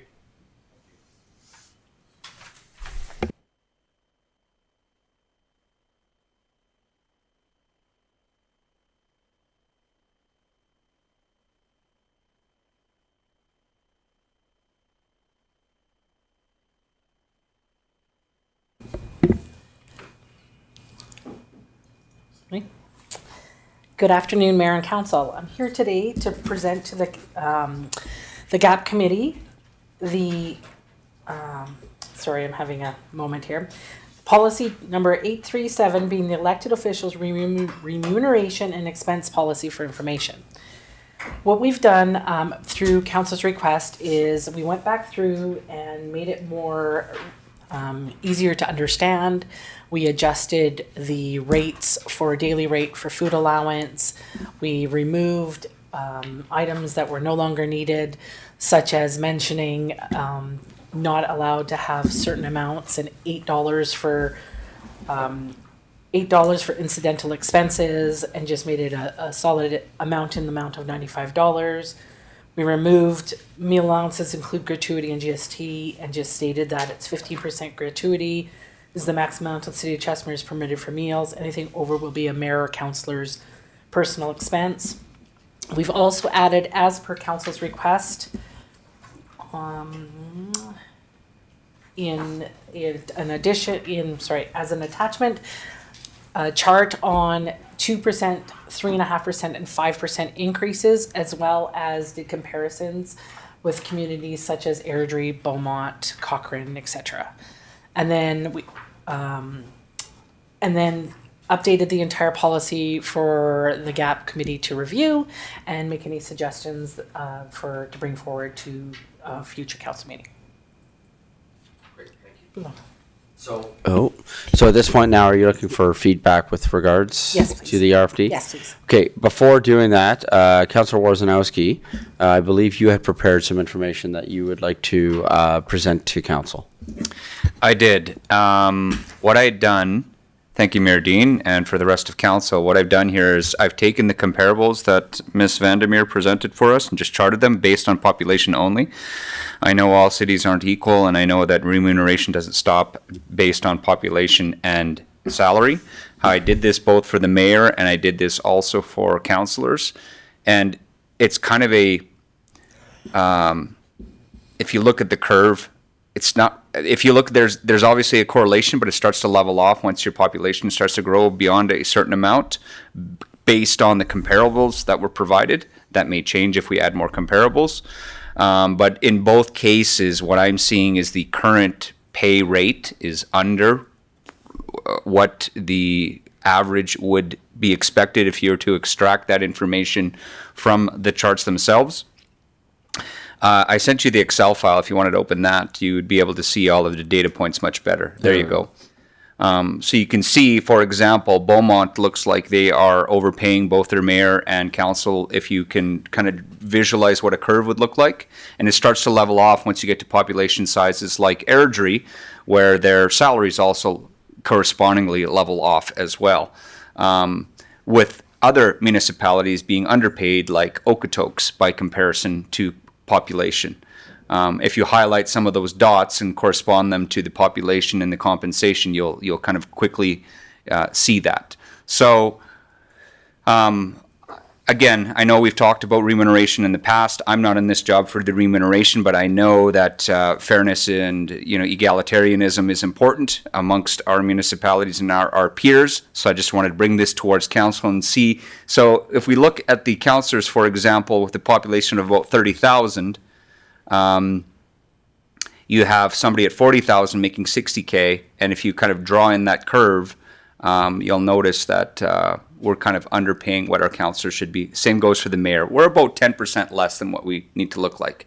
If we go based on our model and we increase our salaries on a 2% or a 5%, eventually our growth for salaries will outpace the market rate based on population growth. So it'll have to level off at some point. That's not a today problem, but it's something that I did notice when you look at municipalities like Airdrie. So hopefully that's clear enough in the way I presented this information. We only had, I didn't bother looking at the deputy mayor because there was only 2 data points. That's not enough to really present an opinion, but we do have a number of data points for similar sized Alberta municipalities. Councilor Woznowski, just really quick on that. So I'm looking at a comparable of Chestermere Cochrane, and the reason I'm picking out those two is we're seeing similar growth rates to Cochrane right now, and some similar. There's a lot of similarities actually between us and Cochrane right now. When you did that, so ours says 28,129. We know that number was based on the numbers in May. Do you know when the 32,199 for Cochrane was? What year? Yes, I did remove the year because we don't know what their current population was, and I had to remove the year to actually make the data point. No, I don't think it's entirely material. It was an old statistic. It was 2022. It's in the remuneration policy. If Miss White wants to pull that up, it's in the remuneration policy in the appendix. Yeah, and they haven't increased. For population? It's for amounts, and these were phone calls that we actually made and spoke to the different municipalities. Sorry, can you say that again? Sorry. Yeah. They haven't. Okay. They haven't gone with the new increase. Okay, thank you. Yeah. Okay, thank you. Are you done, Councillor? Okay. Any other questions, overall questions, comments from council at this time? Councillor Schindler. I know I alluded to this earlier when I made that mistake, but let's. I wanted to bring up section 3.1. For meetings, training sessions, or conferences where meals are not provided, elected officials are entitled to a daily maximum meal allowance, not including alcohol, of $95 per day. I would like to add in a caveat to that, unless dietary needs are not met with provided food. I know some people have religious implications. They have dietary needs, gluten-free perhaps, or something like that. If by chance the conference isn't allowable of those dietary restrictions, they should be allowed to pay or provide their own food at that cost. Vanessa? So to Mayor and Council and Robert, sorry guys, to Mayor and Councilor and Councillor Schindler, Normally, most conferences, though, as soon as you sign up, it has meal restrictions. I haven't been to a conference yet, being on council for a very long time myself when I was on it, that didn't offer that option, but I do understand what you're saying. We can definitely add that in if council. I know it. I it's for the I blue fully moon. support Councillor Schindler's idea Yeah, on this right? because It's for the blue moon that it happens. I know it doesn't happen often, and I am familiar with other clauses in other forms of government, and they do have that clause. yeah, but we've Yeah, been I at one. understand. Yeah. Not all. It was a smaller one, but we have experienced this. So I would like to. I think it's a great idea. Yeah. Absolutely. Yeah. Mr. Edney. Yeah, through the chair to council, if I could suggest adding in or conferences where suitable meals are not provided. I've also experienced ones where they serve something that not everybody wants to eat either. Yeah. Yes. Forget dietary restrictions and that kind of thing. So I think if you added suitable in there, you could probably cover all your dietary restrictions. The issue with that is, if I may continue or add to that, is people. Suitable is subjective. So someone can say they get this really nice spread. Well, it's not suitable for me because I wanted steak and potatoes or something, and I wanted, lobster. That means it's not suitable for me. So I've seen this happen before. So it's people test waters, so it can be a thing. I'm just wanted to put that out there. Okay.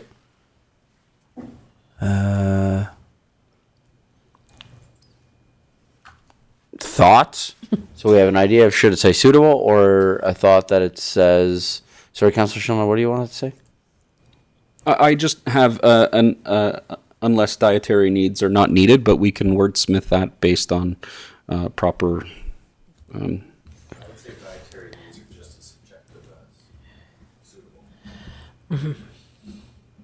And really, this policy is enforced by CAO and Meer. Okay. So one would hope that at the end of the day, CAO, Meer are going to be aware of said, right? Like, this is enforced by the CAO and the Meer, and so, like, I think suitable hits it, or would it? Can we find out Would this suitable and or dietary? would this somehow migrate to other policies for other people that work for the city? Would this set a precedent as a meal allowance? So I think. Okay, sorry. Well, who am I going? Who wants to go first? Mr. Edney. Sorry, I was thinking between those two. Sorry, Mr. Edney. So through the chair, thank you. So the question about does it apply to other policies? I think so. It's going to correlate through to them too. I think something for me, and I get the steak and lobster, and there's always somebody who can abuse it. I don't think you should force people that just because a meal's offered, that's the meal they have to eat when they're away on city business. There's lots of people, like, I'll eat pretty much anything, but there's a lot of people that don't. And you go to some of these places, and especially conferences, there's not a choice. They have one thing, and you either eat it or you don't. And if you word your policy too restrictive that, hey, there was a meal that offered something you really didn't like, therefore you can't go have an actual meal, I think you start to get into problems. And to the mayor's point, it's kind of up to the mayor and the CAO to make sure people aren't abusing it. Yeah. I think that's really where the limit comes in too. Of you can't do that too much and then not end up spending your limit pretty quick. So I understand that Yeah. in this room, but this policy isn't just for us. So I wanted to make sure that it's future proof. yeah, Sorry, on that point, nothing's future proof. Nothing's future proof. Because any As much as we can. Yeah, it is as much as it can, because any council at any point can come in and change a policy. absolutely. Councilor Worzanowski, you had said that you had something to say? No. Okay. Okay. So general consensus from administration seems to be that suitable would address suitable. the need from the councilor. Okay, good. Any other comments from council with regards to the policy? Councilor Sambo? Thank you, Your Worship. I think we might have talked about this last time, and I can't remember where we settled. But under 1C, it says annual salaries may be adjusted for sorry, it says annual salaries may be adjusted for inflation if applicable and based on the annual cost of living adjustment approved in the annual budget process. I wonder if this could result in the numbers in this policy for remuneration being different than what councillors are actually being paid.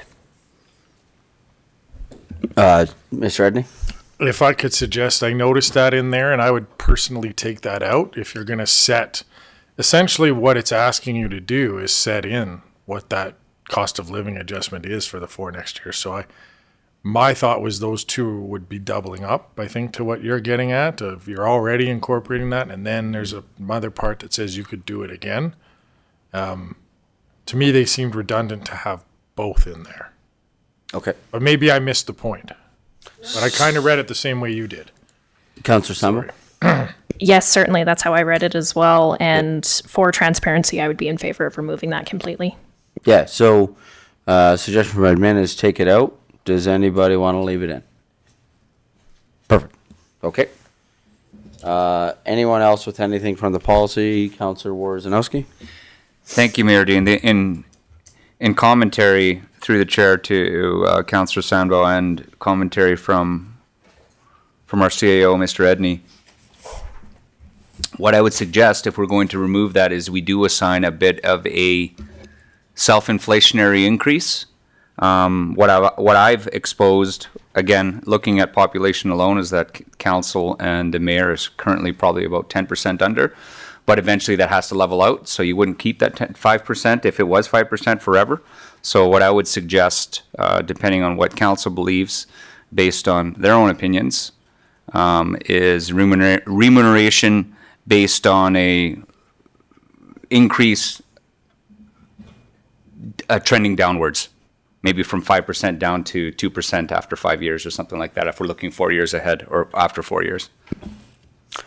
Ms. Senator? Can I make a suggestion to Mayor and Council and Councillor Worzanowski? What about something to the effect of annual salaries may be adjusted at the organizational meeting? So just to state it, because then you're not putting on any specific amount. Because what happens if we have a huge growth and you guys actually do go up by 6% because you're now having to possibly even have more counselors, right? So it just kind of keeps it level are my thoughts, and then you're not putting a set amount that you're going to go up or down, or as it does state, elected officials may be compensated to follow a table attached. And you could just use the table and we can adjust the table as you guys need it at organizational meetings each year. In principle, I would agree with your suggestion. However, I think Councillor Narayan suggested it when we reviewed this in 2024, that we want this council to set the precedent for salaries moving forward. With the understanding that Mayor Dean even mentioned 2 minutes ago that they could change it at any time, but at least we need to set some precedent without us having our own hands in our pockets. So I would just suggest we decide now, and if future council of the day wants to change it, let them do it. Okay. Ms. Senator? To Mayor and back to Councillor Worzanowski. So are you wanting a percentage added into it now? Well, like you have it here, yeah. Okay. Councillor Grant? Thank you, Mayor. And through you to administration, in reviewing the document, I noticed that we are projecting for 5 years. I wonder if that's appropriate, or if we should only be doing 4 for the next term, unless we're using that last year for budgetary purposes. And then I understand. Yes. Okay, answer my own question. Thank you. You're welcome. Wow, that's efficient. I like it. Ask and answer your own questions. More of that. Councillor Sandbo. Thank you, Your Worship. Apologies, where did we settle on 1C? Or is there a percentage being added in that? That's what we're trying to decide. Yes, ma'am. And doing that as well. I'm still in favor. I don't know how much into debate you want to get. I'm still in favor of just removing it altogether, because we can make those cost of living adjustments when we approve the remuneration. Ms. Vanessa?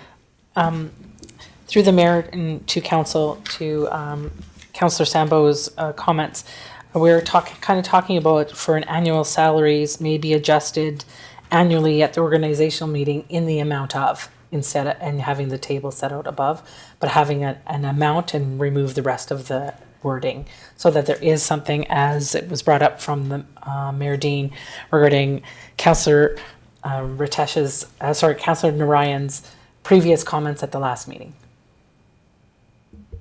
Certainly. So is this then saying that it will be a whatever percent, and that will be reflected in the numbers at the back of this, whether that's an appendix or something like that? Because that is different than what it currently says, which is that we might make a different decision outside of this process. So am I understanding that correctly? Sorry, are you still talking about 1C? Yes, I think we all just said that we're taking it out. and replacing it with the other wording. Correct? Sorry. Right? That's what I suggested. Yeah. Okay, sorry. Mr. Edney? Yeah, so sorry, through the chair to council, I'm confused as to what the intent is. I don't think you say as per the table attached and then have a 5-year forecast and then also have a clause that says you'll adjust it for inflation. Either say we'll be compensated per the table at the back and have just this year, and then say Yeah. the inflation will be 5% more on top of that as you go forward, or just put the table in and leave the other one out. I do one or the other. Yeah, that's what we're doing. That's what the intent, so the table isn't gonna show 5 years, it'll show 1 year. No, sorry, through the mayor and council to the CAO, Edney, they're talking about still having your table so they can see what they're getting each year, but they got to decide on the percentage, is what I'm understanding, and then having it worded as such that annual salaries may be adjusted annually at the organizational meeting as per the table attached, and then you can see the amounts each year at a 5-year budget, so it's your first 4 years of being on council, and the following year for budget purposes. If I may, going back to Councillor Warzanowski's position, that just puts you, I think it leads back to even more ambiguity of, isn't the intent you just want to lay out what the salaries look like for the next 4 years? Yes. Yeah. Yeah, so Yes. there's one line in the back. Yeah, there's one line in the back. There's not 3 options. And there's not another thing to say, we're at the org meeting, we're going to review it. Right. So here's the policy. Yes. That's right. You can review a policy at any time you want. Absolutely. So to Councillor Sandbo's, we're eliminating C, Yeah. picking one of the tables in the back for B, and attaching it here. Correct. Yes. Okay. Yes. Thank That's you. what I was saying. Yes. That's what That's what I was I saying. understood. That's you not were what was saying. being I thought that's what we expressed. all said. That's what we all said. No.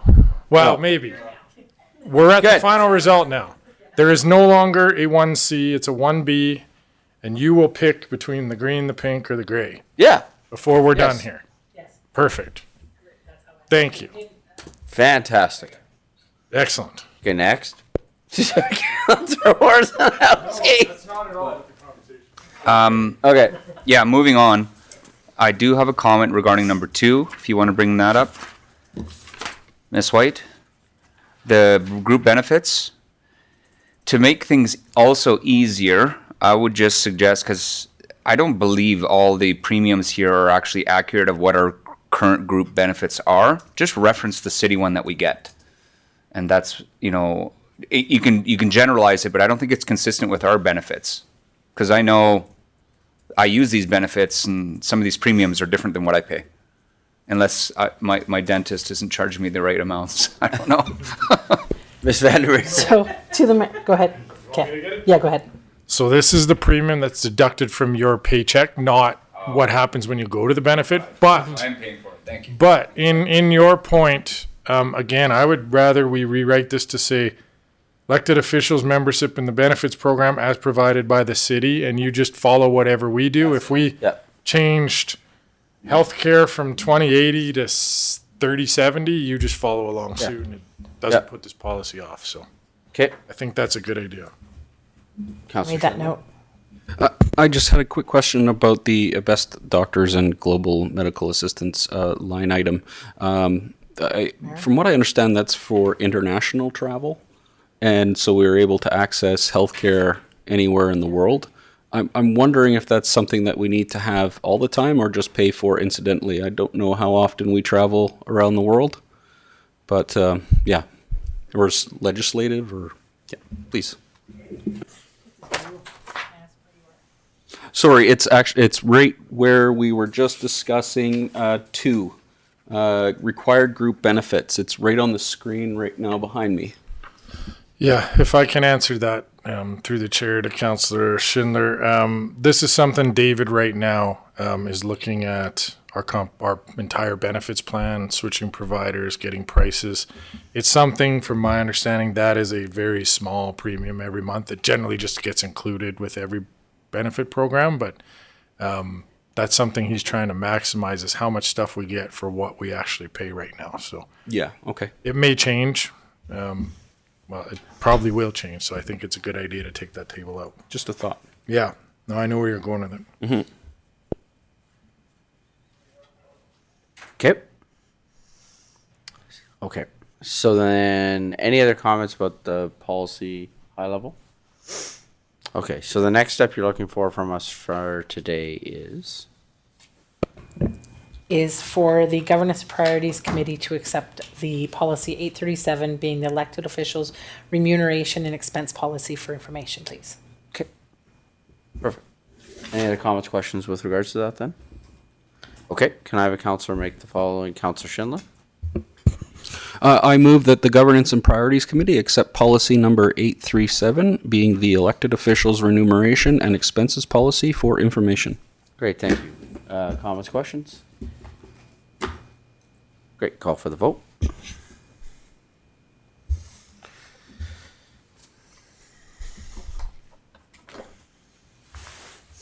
And that's carried. Thank you.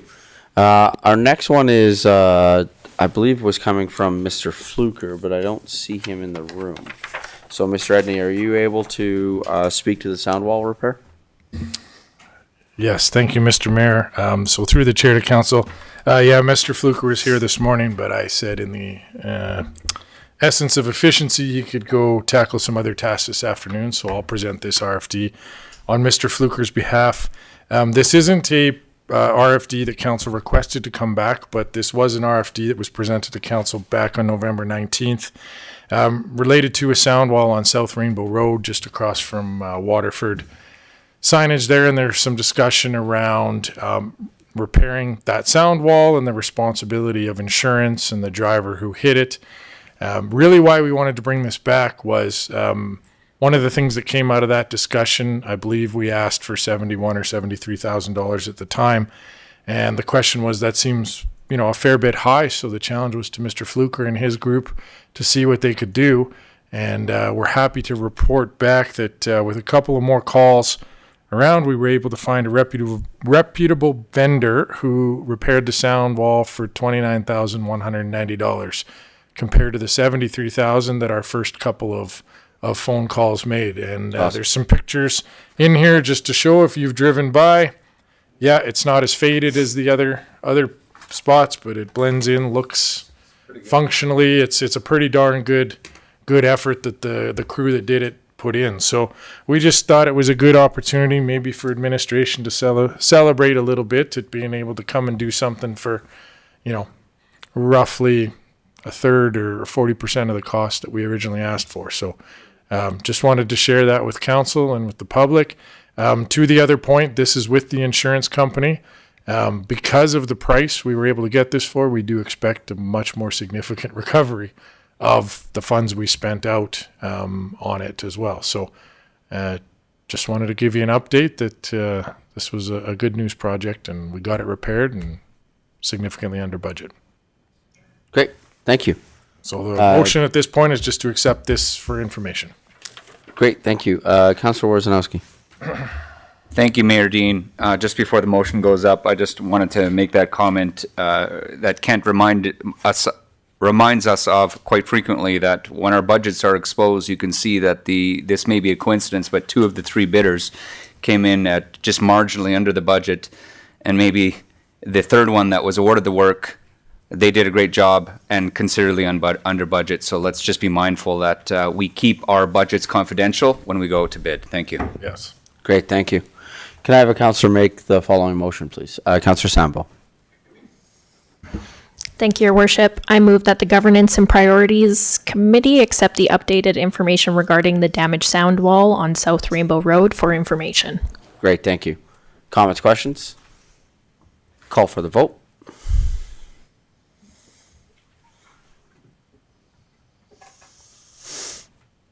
Great, thank you. Council, I'm looking at our next presentation, and there's in my agenda package, there's a lot of paper with it. Is anyone wanting us to take a quick, grab a water, grab a beverage break, and then we'll come back for that presentation? Does that seem wise? Okay. So we'll come back we'll just take a quick 5 minutes, reset, and come back? Awesome. So we'll come back at 3:15. Thanks, everybody.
Good afternoon, everyone. Coming back from our break, we're moving on to our next item, which is item 6.3, our offsite levies information. This is being presented by Ms. Madeline Fisk.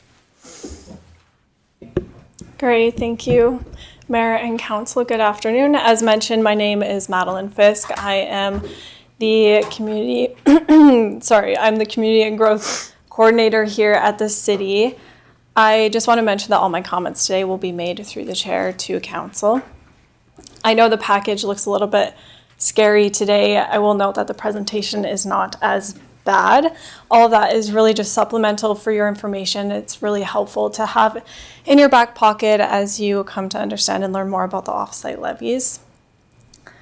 So the purpose of the presentation today, I know you've had many conversations about offsite levies so far and already. So some of this might just be a reminder, but the purpose of the offsite levy background report is to inform council again on what offsite levies are, the regulations governing offsite levies, and then the implications that they have for the city of Chestermere. And this is specifically in preparation for the 2025 offsite levy bylaw revisions that will be brought to council in April. So a little bit of background information. As you are all very aware, the city of Chestermere is growing rapidly and requires new and expanded municipal infrastructure to support the increased population. I wanted to include these two photos up here. You can see the photo on the left is from 2020 and the photo on the right is 2024. These photos were taken aerials for the new subdivision of Dawson's Landing. I think this is just a very clear representation, an example of what we are talking about here, of how quickly the city is growing. You can see just the houses, the pond, the Rainbow Road, the traffic circle in there. That's crazy. As new amenities and services are required, it is important for the municipality to consider all avenues to fund the infrastructure required by growth. So the Municipal Government Act provides several tools that allow a municipality to collect funds to recover capital costs. On the screen here, there is a list of different items and ways that the city can collect these costs. There are ways through government grants, local improvement taxes, development levies, and offsite levies, which is the topic of this presentation today. Attached to the package can be found a manual, and this one was completed by Brownlee LLP, kind of looks something like this.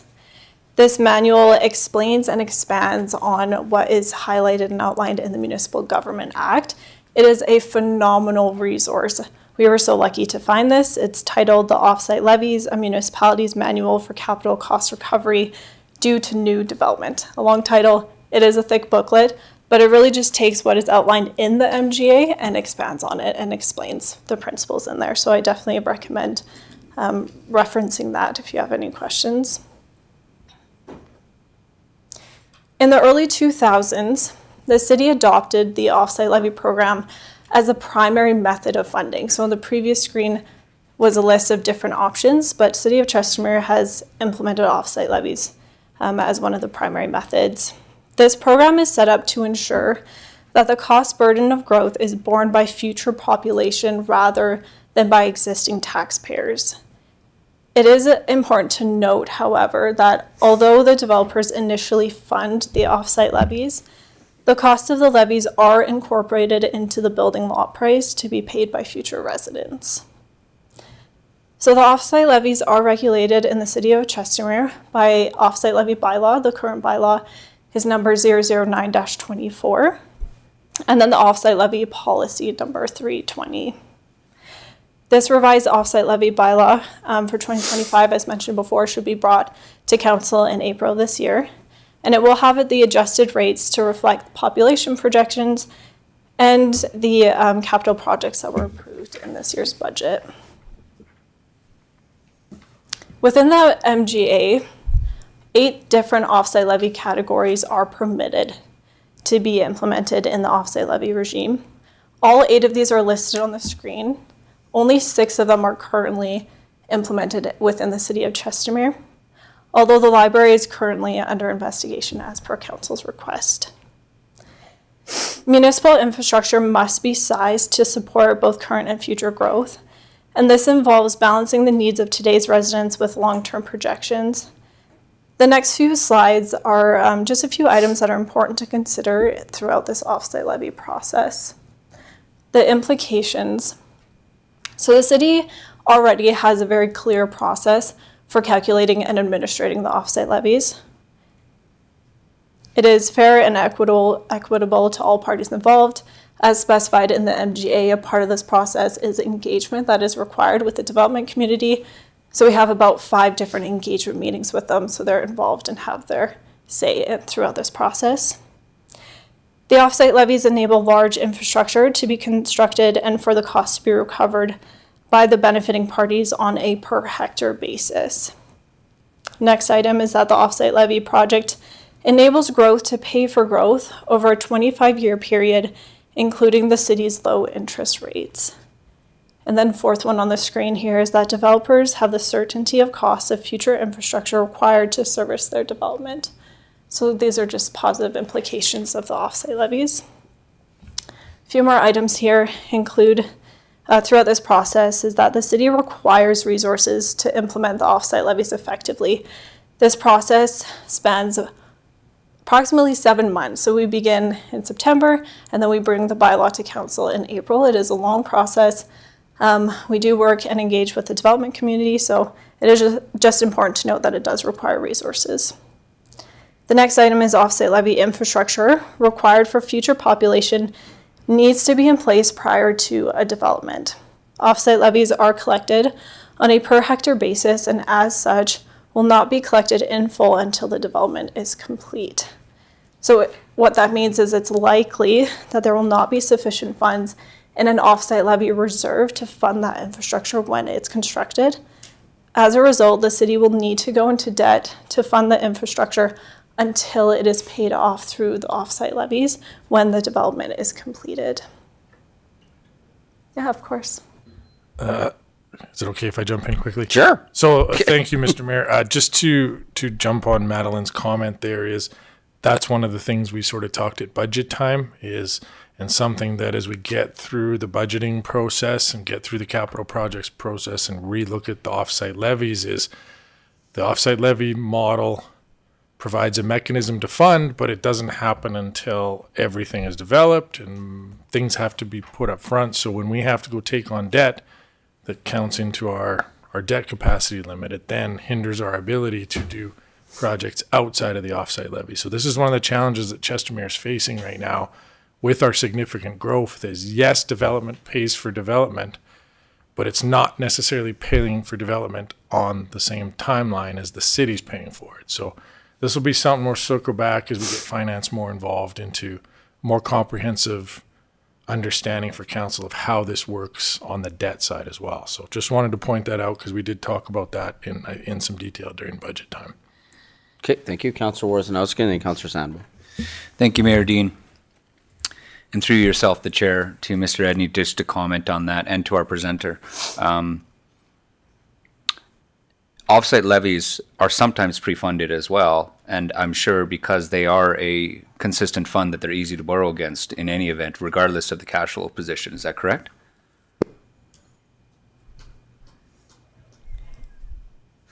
I think you stumped them. You kind of stumped me because when they're so through the chair to Councillor Worzanowski, when they're front-ended and the developer pays for them up front, it becomes a credit that we now owe them in the future. So this is one of these challenges where we have an offsite levy component that's like $37 million in the negative.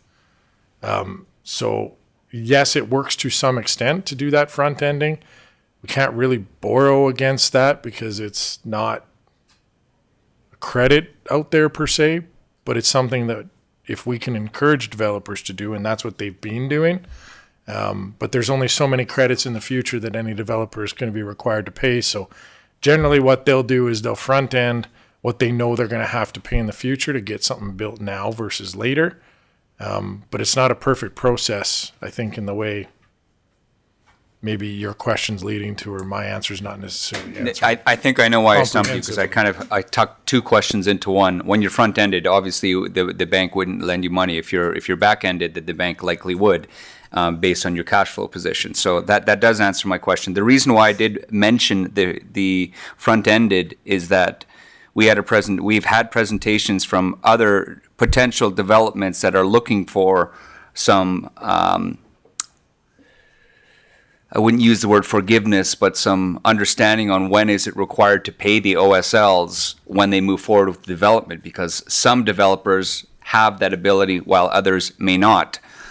So they're looking for other ways to constructively finance new development. So understanding OSLs, both front-ended or back-ended, is important when we're making decisions on budget. Good. Okay. Councillor Sambo. Thank you, Your Worship. And a question through you related to this discussion here. I wanted to poke on the language on the slide that says the infrastructure needs to be in place prior to development. What does that mean? Because what I'm reading there is that we would need to build a rec center before we collected a rec OSL. And that's not, I don't think that's what we have been doing. Can you expand on that? Yeah, absolutely. I think in here we're referencing, so there are, in offsite levies, we would consider some of them to be soft services, which would be recreation, fire, police. However, with infrastructure such as underground, so water, sanitary, storm, before a development is constructed, that needs to be in place. They can't rip up the ground again once houses are there. So that would be this, that's what we would be referencing here through this slide, pardon me, that this infrastructure does need to be in place, and we wouldn't have any of that offsite, we wouldn't have collected the offsite levies yet for that. Yeah. And just so I'm clear, the infrastructure required then is just the underground, not the, like, roads, for example. Roads would be included in that as well.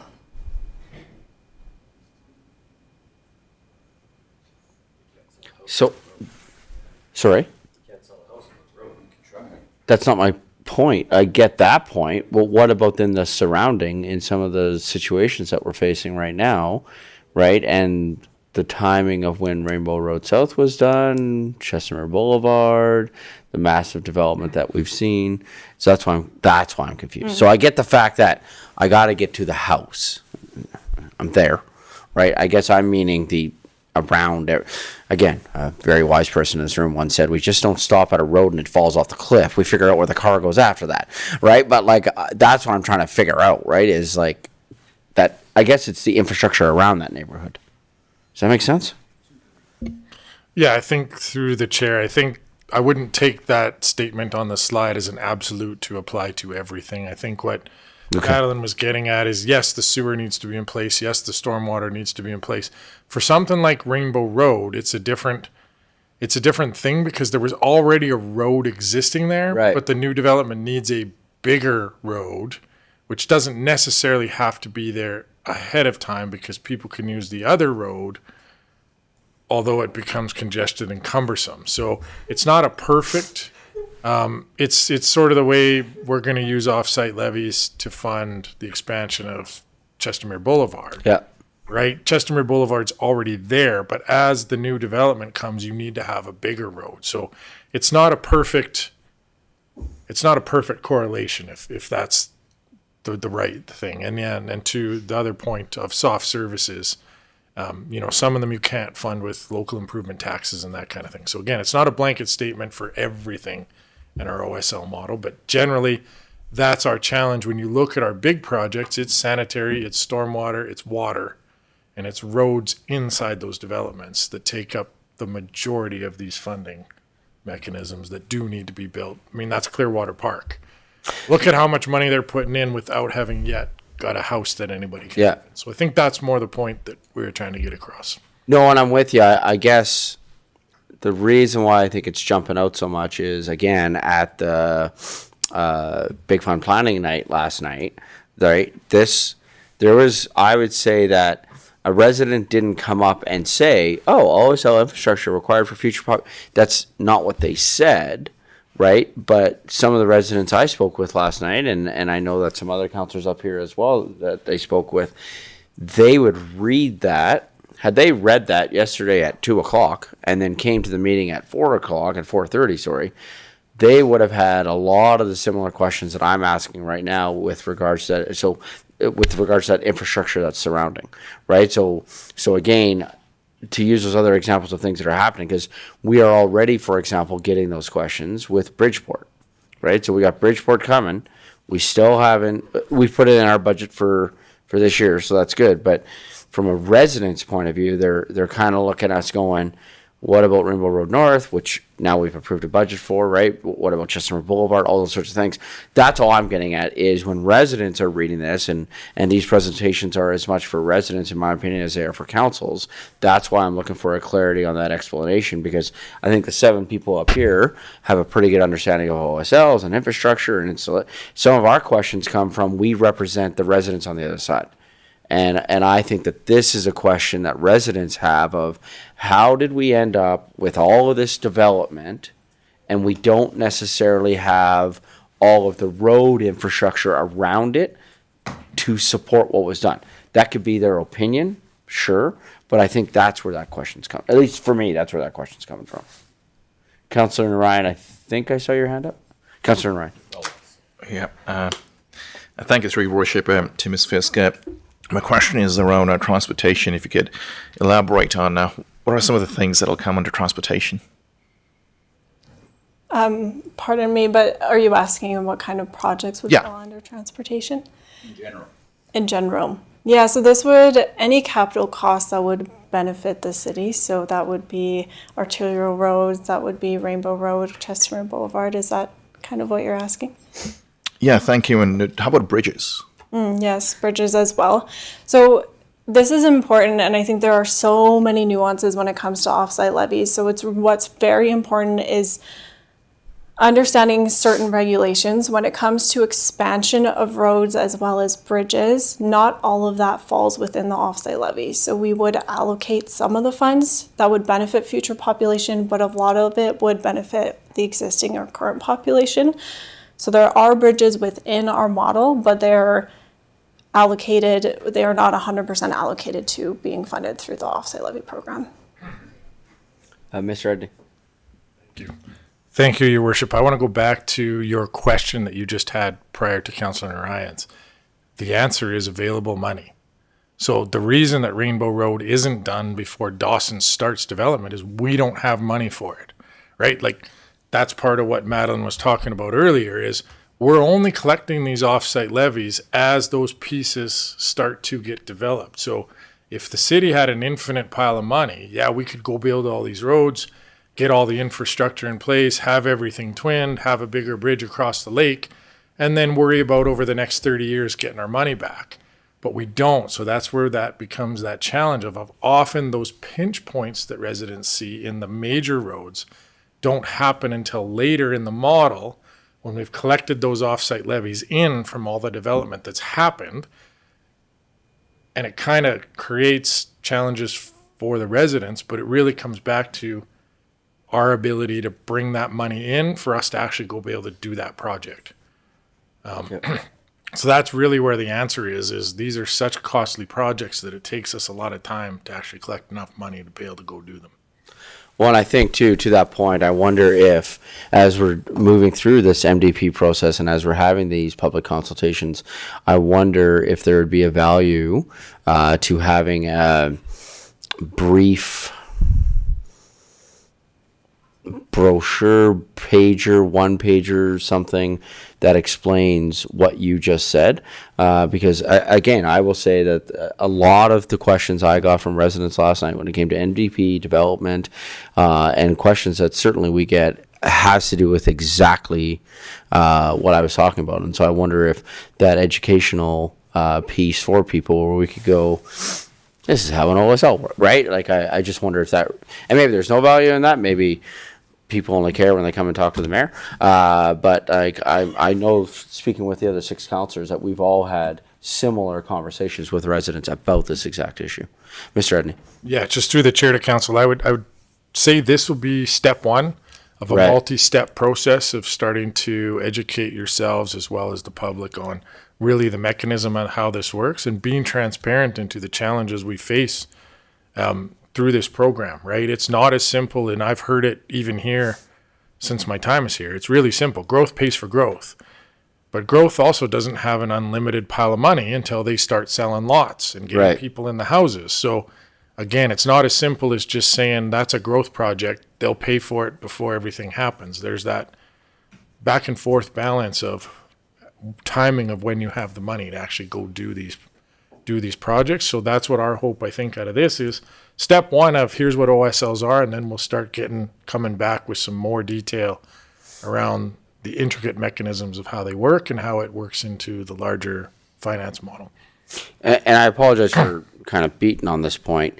So then to that point about growth pays for growth, if development then were to slow down, it would then take longer, right, to build up that cash flow. So it would take even longer to do those infrastructure pieces. Would that's kind of how that equation works? That is correct. Okay. Perfect. I want to just echo our CEO here as well. Just thank you for your questions. I think the intent of this is really a high level explanation, but we appreciate hearing this feedback, and so we know what information to provide and what specific topics we can focus more on and what the residents may have questions regarding. So yeah, again, just as a summary of our conversation, that point there absolutely is not a blanket statement, which I appreciate you clarifying.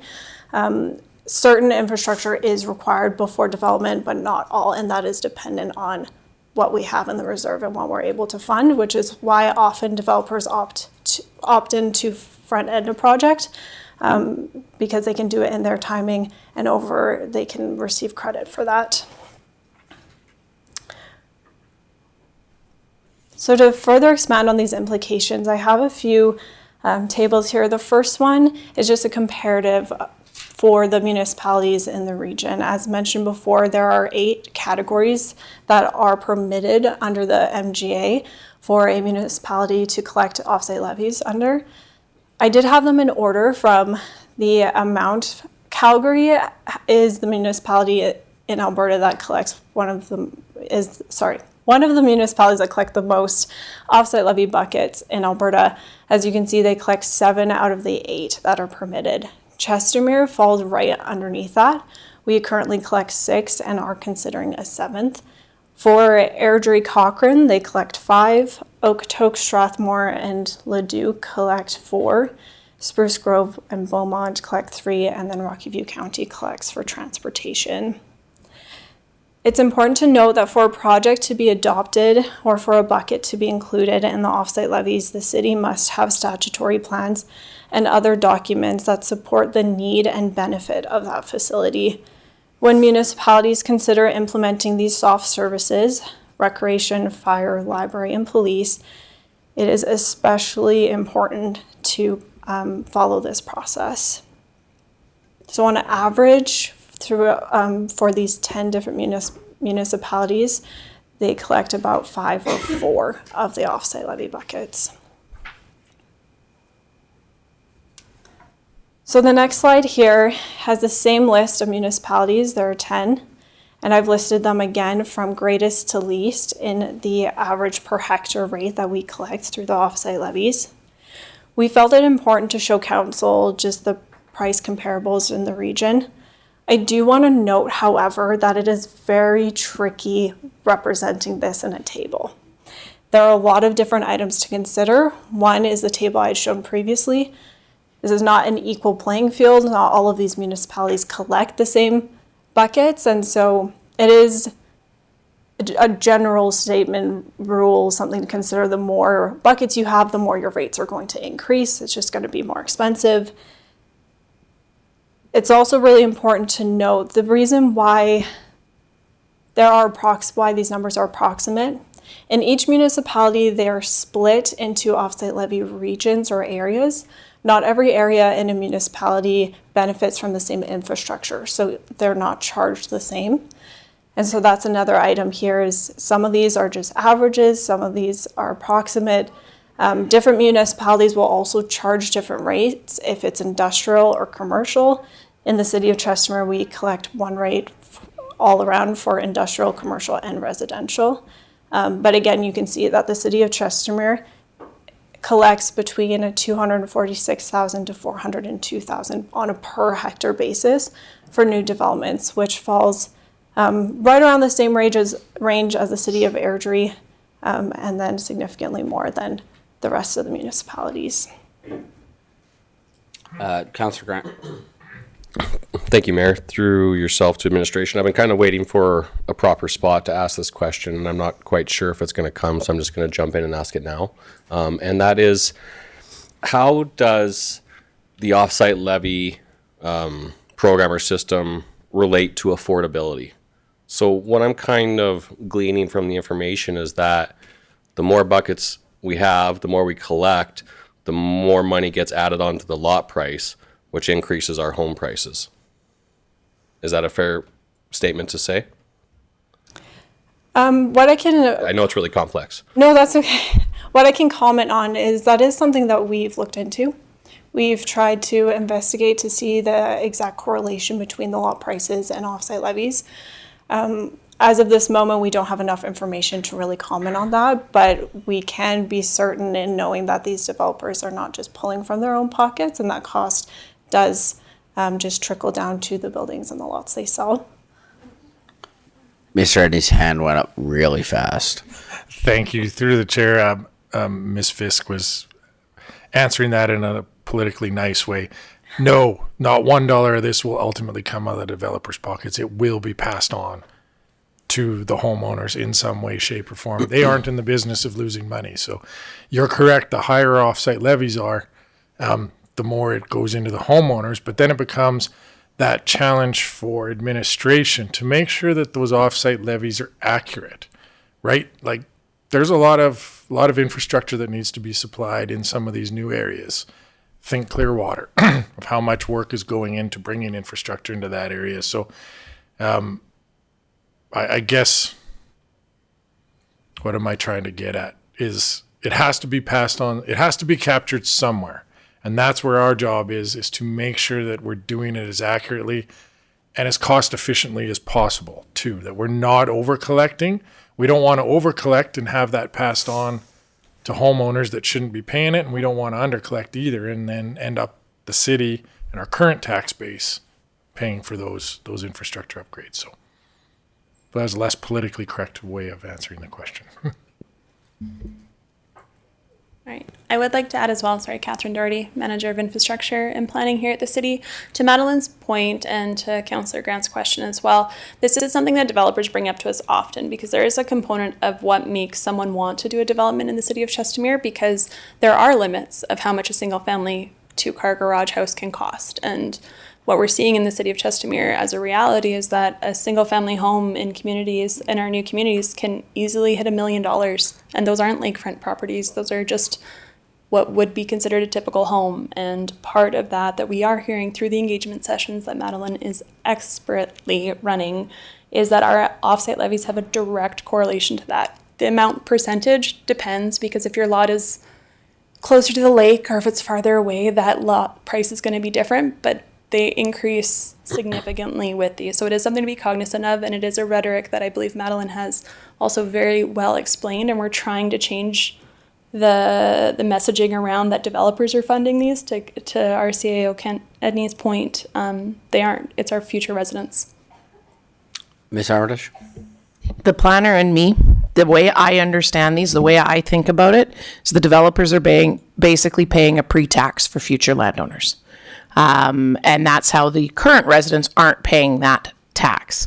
So it's a planner brain that's kind of put that together as the analogy, but essentially the developers are just fronting a tax and then putting it on to those new people that will eventually purchase those homes.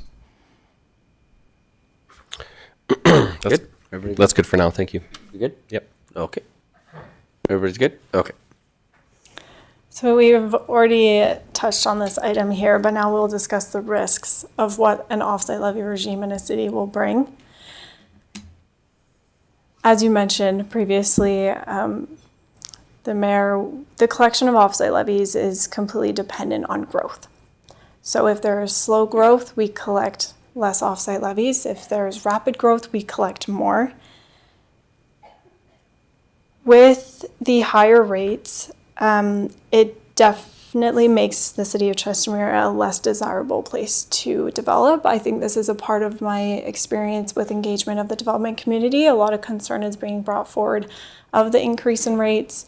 I know for the last few years there's been a significant increase, more than just inflation would have been. And so that is a concern that they've brought to our attention. Another risk, in addition to being dependent on rapid growth, another risk is that the offsite levy regime is in the city. If the city grows faster than we predicted, or if it grows slower. Sorry, I just lost my notes here. Forgive me. But yes, it is directly correlated with population growth. So if we collect more, if the city grows quicker than we would have predicted, we will collect more offsite levy rates, which seems like a great thing. We'd have more in our reserve. But what this means is we have more population in the city of Chestermere, and not enough infrastructure to support that population. So this is just a risk of the offsite levy model that we have, is we put in what we predicted for population growth within the 25-year period.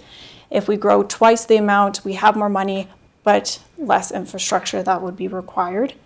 If we grow less than we would have predicted, the risk there is that we undercollect and we don't have sufficient funds to pay off city debentures as well as fund this new infrastructure.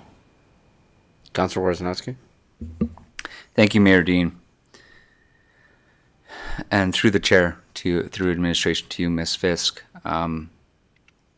I know this is going to be a loaded question, because when you look at the Calgary numbers, obviously the amount that the residents pay per hectare is much higher, but they have a fundamental difference in density when it comes to their OSL strategy.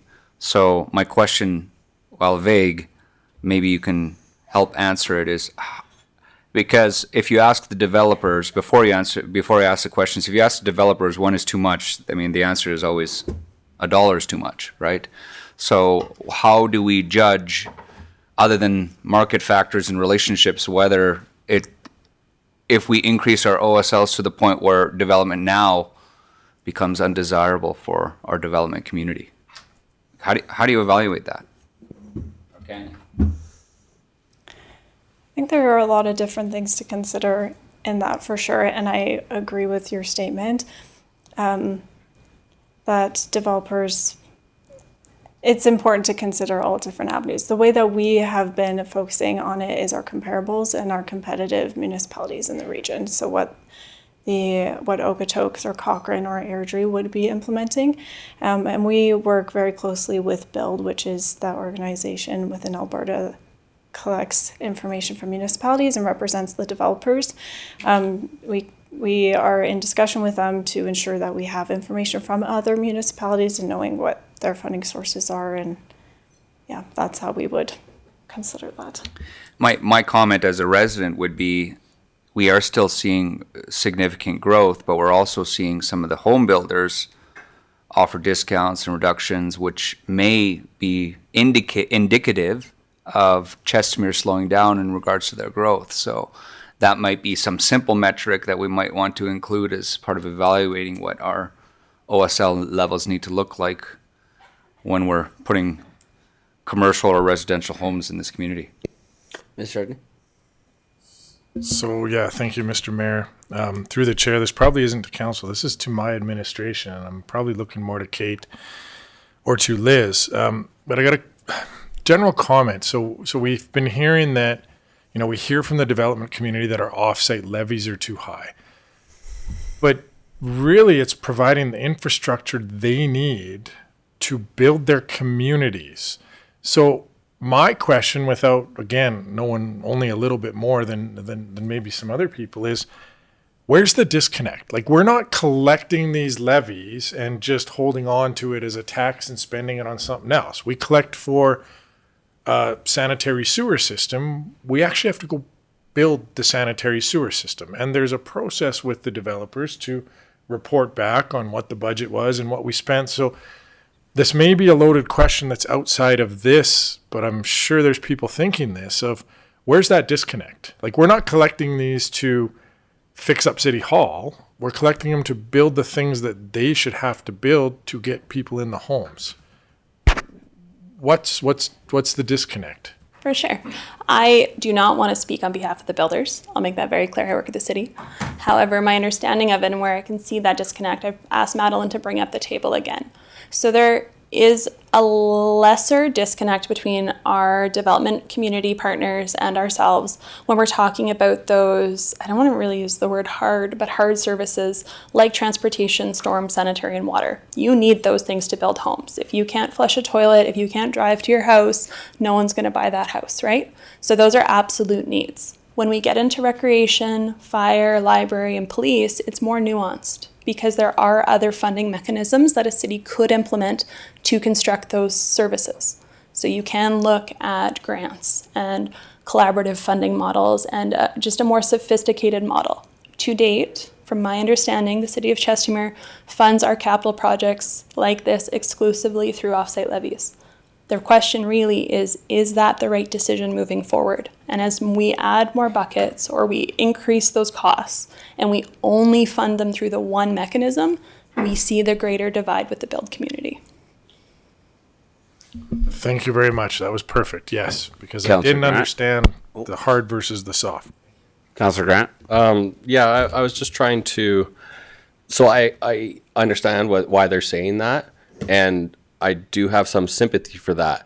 But I know if we lessened our offsite levies, the corresponding sell price would not be lessened by that amount.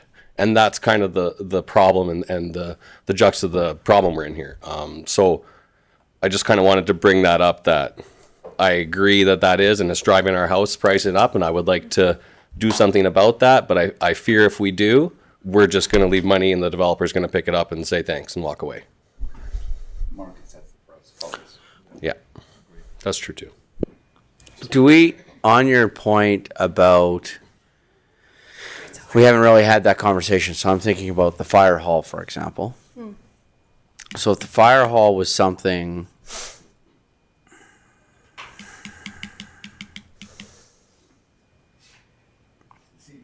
has it been considered what the effect could be if, say, a fire hall was taken out, and then the price difference it would take to meet the 10-minute rule, and if a fire hall could then happen a different way?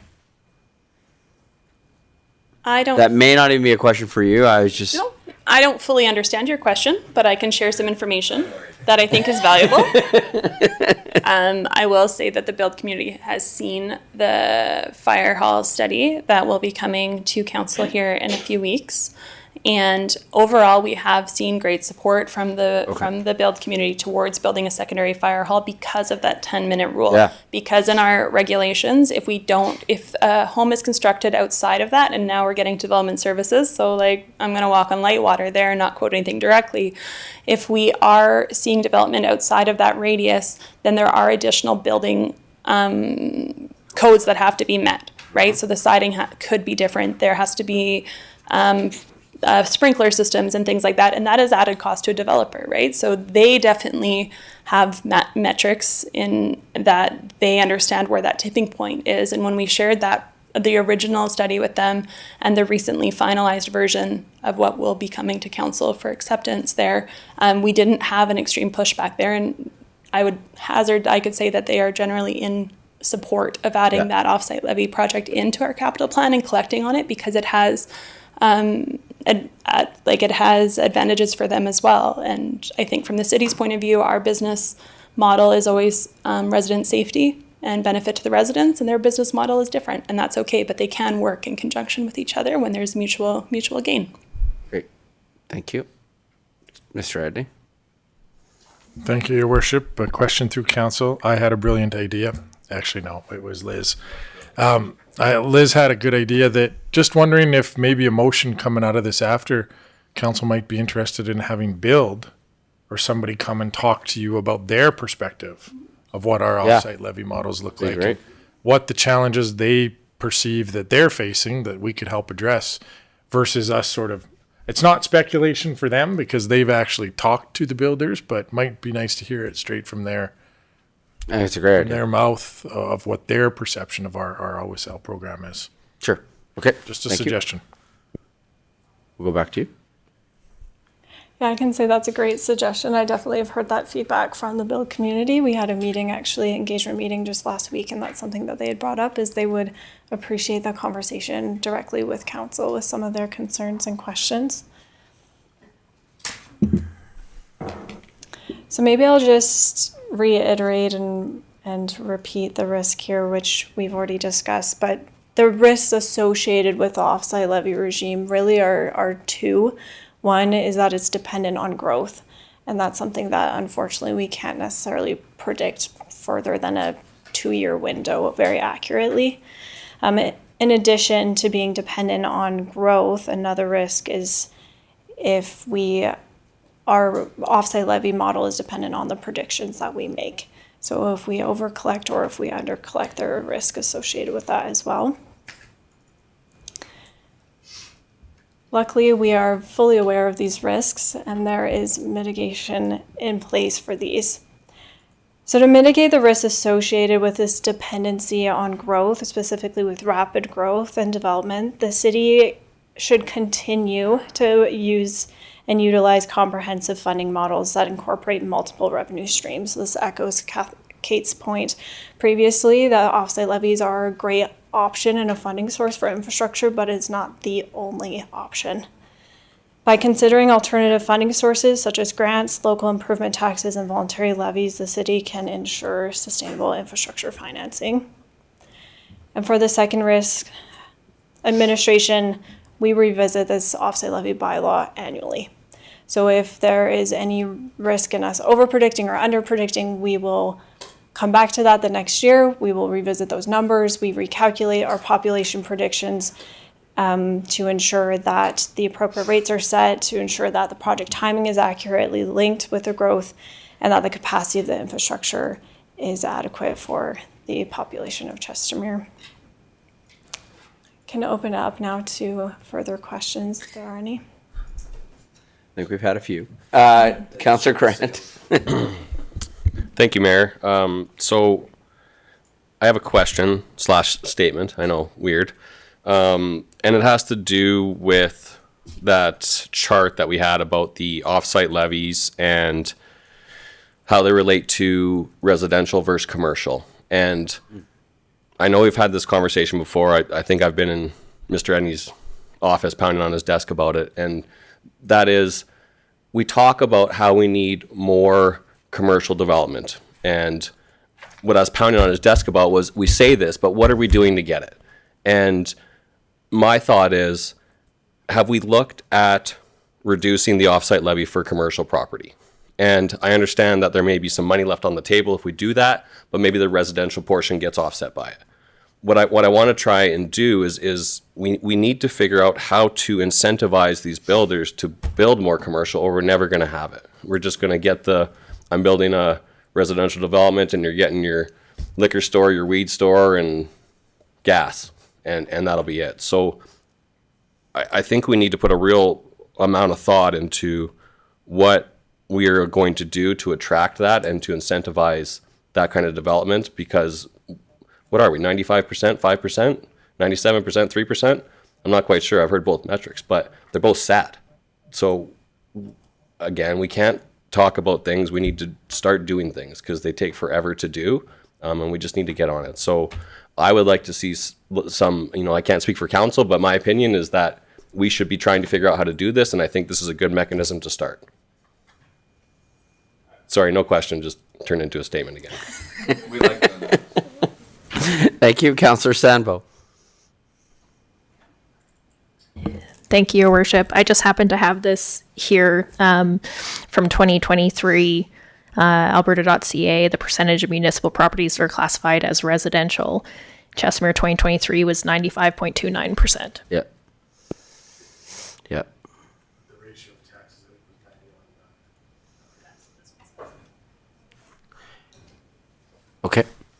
To Councillor Grant's question that was in there, though,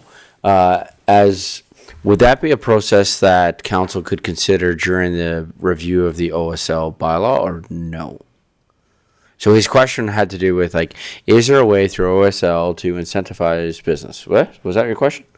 Yeah, you're welcome. Okay, so part of what we're doing now is an overall OSL bylaw review. We're looking at some other things as well.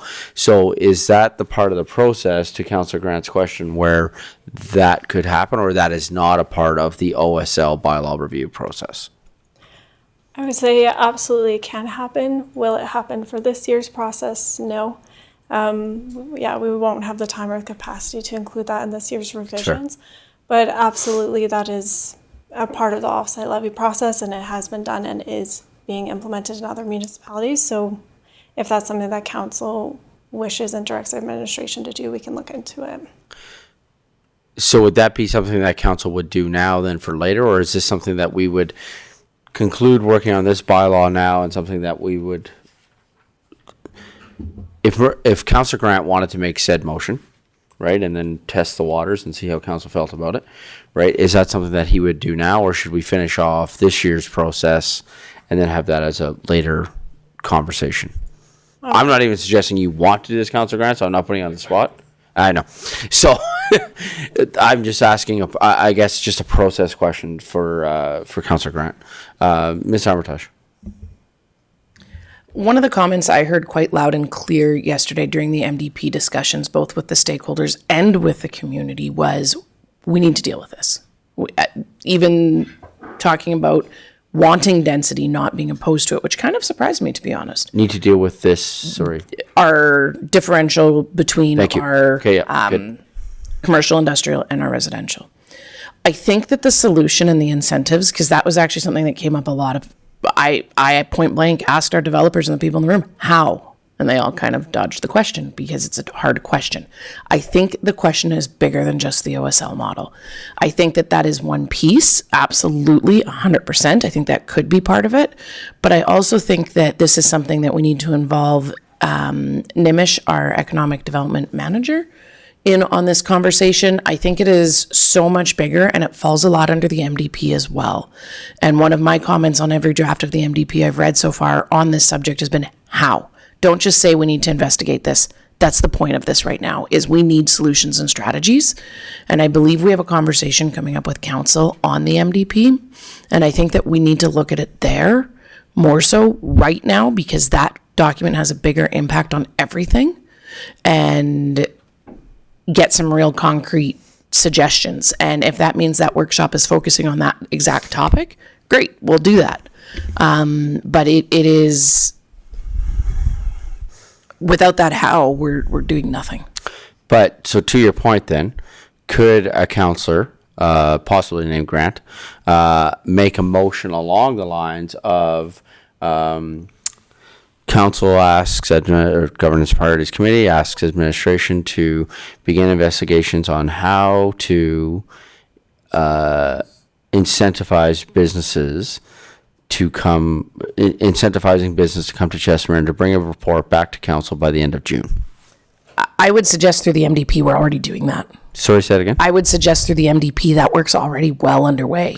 I'm not get happy that. with where it's at, No, if I'm really frank, but it's... No, I understand it, but we're all saying the same thing. And so one of the things that I think happens is, I think that there's a demonstration. So sometimes I think motions can be used in different ways, right? Yeah. They're used to direct, but I also think they're used to support. And so if administration's telling us, well, that's already worked, it's already happening, we have a councillor that is talking about this, I feel like said councillor is going to have some support with regards to this, because we're just gathering information, and we all know how much this council loves information. So I wonder if that's what you're getting at, and if that's a conversation you guys are having at committee. We got committee updates coming up here, right? If those are conversations you're having at a committee level, I am willing to venture a guess that Councillor Warzanowski is having similar conversations when he's at Chamber of Commerce about how to incentivize businesses to come to Chestermere, right? Like I'm guessing that these are conversations that are happening across the board. And so given that opportunity, Councillor Grant, I would suggest that could be a motion that could be made, and it doesn't sound like administration is opposed to this idea. They're sounding like they're already doing it anyway, so it could be just a, to your points from earlier, Okay, now we're taking a step. And I also think what motions do is it gives councils, how much have we had this conversation? Motions also give us an opportunity to talk to the community about what we're doing, right? Because council did a thing, right? Administration's doing the work, sorry. That's what you do though, right? But council did a thing. Council did this thing that now when those stakeholders are coming to you and they're asking you the question about what are you doing to incentivize business, you can say, well, actually, this came up at governance and priorities, made a motion, and the motion said this, and now this is what administration's working on. So I would actually recommend said motion, and I don't know if Ledge Services caught what I said when I said it. Okay, I'm going to try and remember it. Sorry? You good? I'll say it again? Okay. That council direct administration to come back to council with strategies on how to incentivize businesses to come to Chestermere, and to bring this back by the end of June. I don't know if that's a happy look right now, Mr. Ed. Are you good with that? Counts. Yeah. Sorry, is it in? Nope. Thank you, Mr. Mayor. I have no problems with your motion. I'm just wondering if you want to broaden it. Sure. So this is a really, really complicated project, right? Yeah. There's this large discussion, and I heard it when I was here, of we were going to force developers to build 20% of their land as commercial and 80% residential, and that solves our problem. And I think that got confused with physical land base versus property taxes. I mean, I can solve our 80-20 property tax problem right now, is we increase the property tax rate on our non-residential. It can be a 5-to-1 ratio, and we're at a 2-to-1 ratio. That probably doesn't solve the problem of getting businesses to come here. So, and that's a little more challenging because now you've got, one of the challenges we're facing on economic development is the city of Chestermere doesn't actually own anything. So we're the middleman all the time, trying to work with developers, work with landlords, work with landowners even, to bring significant investment here. And I think your motion can capture it, as I understand it. I think the process is not just incentivize them, but work with the developers, work with commercial owners to incentivize them to make it easier for businesses to come. Does that make sense? Like I just, yeah, 100%. I want to make sure I'm capturing that our report covers what you're looking for, that it's not just as simple. We can offer a tax rebate for a business to come, but that's not going to actually get them to come here. That's an economic development type issue. So I want to make the motion broad enough so that it can involve, because literally this came up because of the OSL conversation, right? However, what are some other things that we could do, right? Our city director of planning and development said, well, these are conversations we're already having at the NDP level. We should do it there. Okay. So that's now a little bit different than OSL. This came out of the standpoint of like, oh, well, we're already having this conversation at economic development. So, and what I'm saying is, I think that these solutions, these how, have to, this is going to sound like the most obvious statement in the world, have to be in the Chestermere context. They have to. We just have to recognize our challenges. If we owned a bunch of our own land, then fine, that's a different thing, right? But that's why I wonder about it being worded like this, so that you can offer those hows within the Chestermere context that we have. Sorry, Mr. Edney and Ms. Armitage. And if I may, I think that motion will capture it. I would just ask that this is a lot more complicated question than some of the other things we've had today. Yeah. I know we like to put timelines, maybe a little bit of longer timeline on this. Then June. Oh, is that what I said? The end of June. That's because I wanted to do it. I was trying to be strategic, so here's why I picked June. I was trying to be strategic so that it's done before the final draft of the MDP, which is August. Perfect. I was trying to be strategic. I love in it. that. I like it. Good. Ms. Armitage? Sorry, I'm trying a new mic because the sun is blinding me. I would suggest another important piece of this, not that I want to necessarily make more work for administration. is it's not just to attract them to come to Chestermere, it's to retain them as well. Sure. I hear a lot about the cost of rents, and I hear big conversations around the community about that. So I would maybe use attract and retain. I think that's a great suggestion. Okay. Good. Can we keep going? We're good? Support your local businesses. Yes. Please support Okay. your local businesses. Are there any other questions for Ms. Fisk with regards to her presentation? Okay. So I think the first thing that we need to do is, first of all, thank you for your presentation. Great, super informative. It's led to lots of great conversation. Super appreciate it. I think the first thing that we need to do then is we need to accept this presentation for information.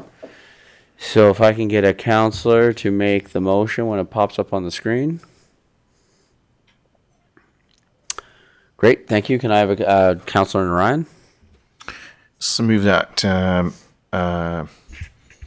council accept the governance and priorities accept the offset levy background report for information. Great, thank you. Comments, questions? Great, call for the vote.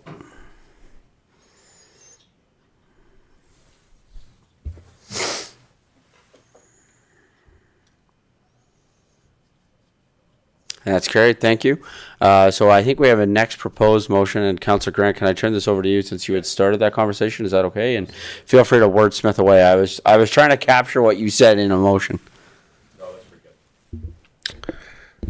I move that governance and priority direct administration to give a report regarding strategies on how to bring incentives and retain business to develop in Chestermere and bring back to a future meeting of council by the end of June 2025.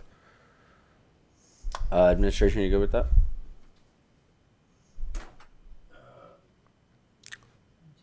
It shouldn't be there it should on how to say incentivize and retain businesses. Yeah, strategies on how to incentivize Take out bring. and retain businesses.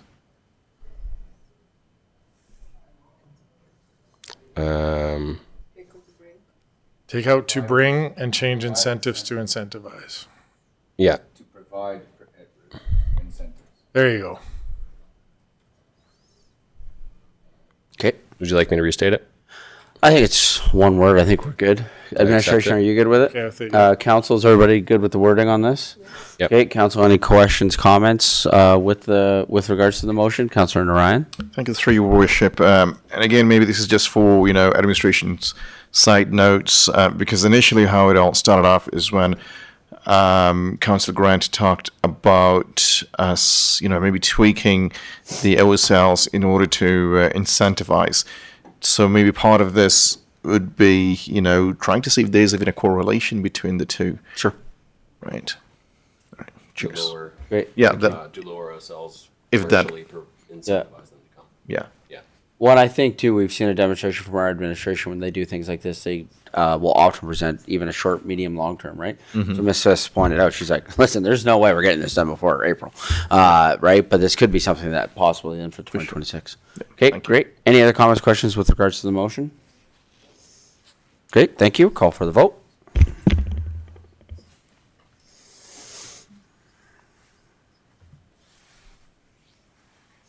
And that's carried. Great, thank you. I believe these next ones should kind of be very rapid fire items here. So I do believe I'll turn it over. I think I'm turning this over to Ms. Armitage for a school sites update. I was going to turn this over to Kate because she has We're a gonna wonderful, turn this over to Kate excellent, for a school sites update. amazing update. She based really on tried to Monday. sneak out of here, though. But she's done the legwork. She's done amazing, and it's a Monday update that she gave me, and I think it's great, and I think she should deliver it. I'm happy to if she doesn't want to, though. The land titles. All right. Hello, Mayor and Council. My name is Catherine Doherty. I'm the Manager of Infrastructure and Planning here at the City of Chestermere. The update we have with respect to the school site located in Dawson and Chelsea is that the plans and the registration documents were submitted to the Land Titles Office on Friday of last week. So currently, that's a big milestone for us. We had everybody sign off. Currently, the LTO, Land Titles Office registration, typically looks around about 3-week turnaround before we'll have titles raised to those, but that is definitely our first step in being able to commence construction on the roadway. That was part of this level 1 site readiness. I'll add an update. We are meeting with the school board tomorrow to discuss the site readiness conditions to ensure that this still remains a high priority for them as well, as it does the citizens of the city. So very happy with that news. Great, thank you. And that's for the high school site? That's for the high school site, yes. New public high school. Yes. Awesome, thank you. Questions, comments from council with regards to the school site update? Ms. Armitage? I would like to take a moment and acknowledge all the hard work of many people in City Hall to make this happen, especially Kate. This has been a huge task and undertaking. And Joe, Kent, everybody has done a tremendous amount of heavy lifting on this. And so that just to acknowledge that hard work. Thank you, everybody. Awesome, great, thank you. With that, have a motion to accept the school site's update for information. Can I have a councillor make the following motion, please? Deputy Mayor Randawa. Thank you, Your Worship. I move that the Governments and Priority Committee accept the school site update for information. Great, comments, questions? Call for the vote.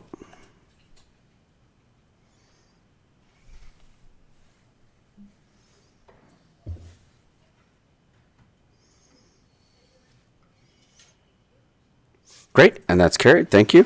Recreation update.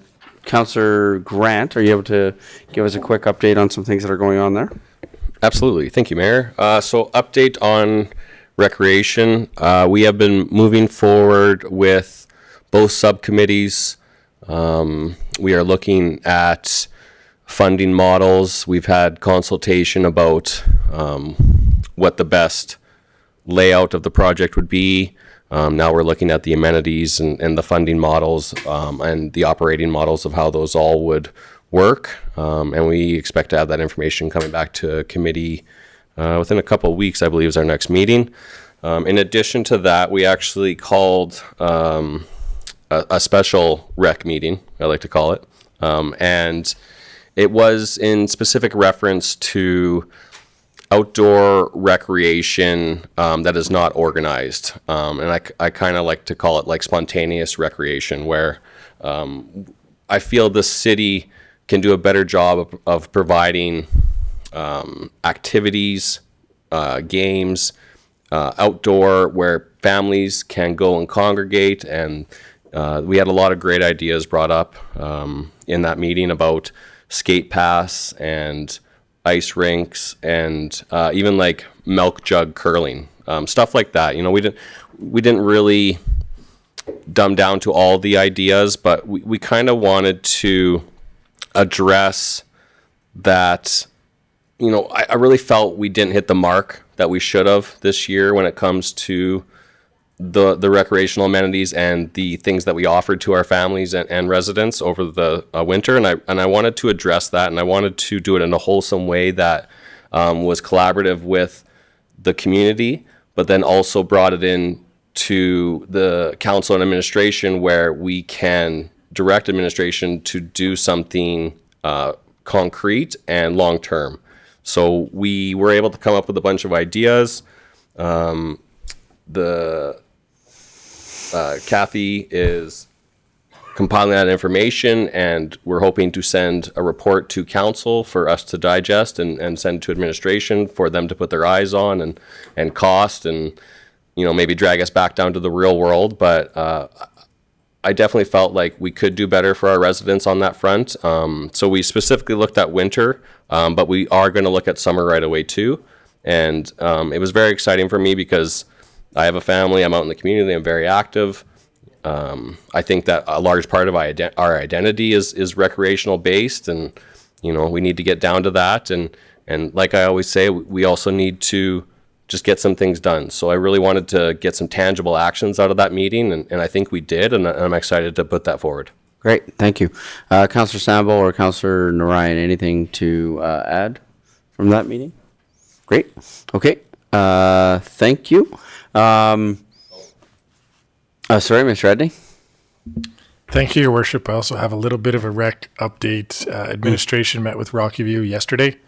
for our first discussion around the Chestermere Recreation Center and what that might look like. I would consider it was constructive, positive, and we'll continue that discussion and report back. Great. Okay. Thank you. Great. With that, I'll call for the motion to accept the recreation update for information. Can I have a councillor make the following motion, please? Deputy Mayor Randhawa. Thank you, Your Worship. I move that the Governments and Priority Committee accept the recreation update for information. Great. Thank you. Comments, questions? Call for the vote.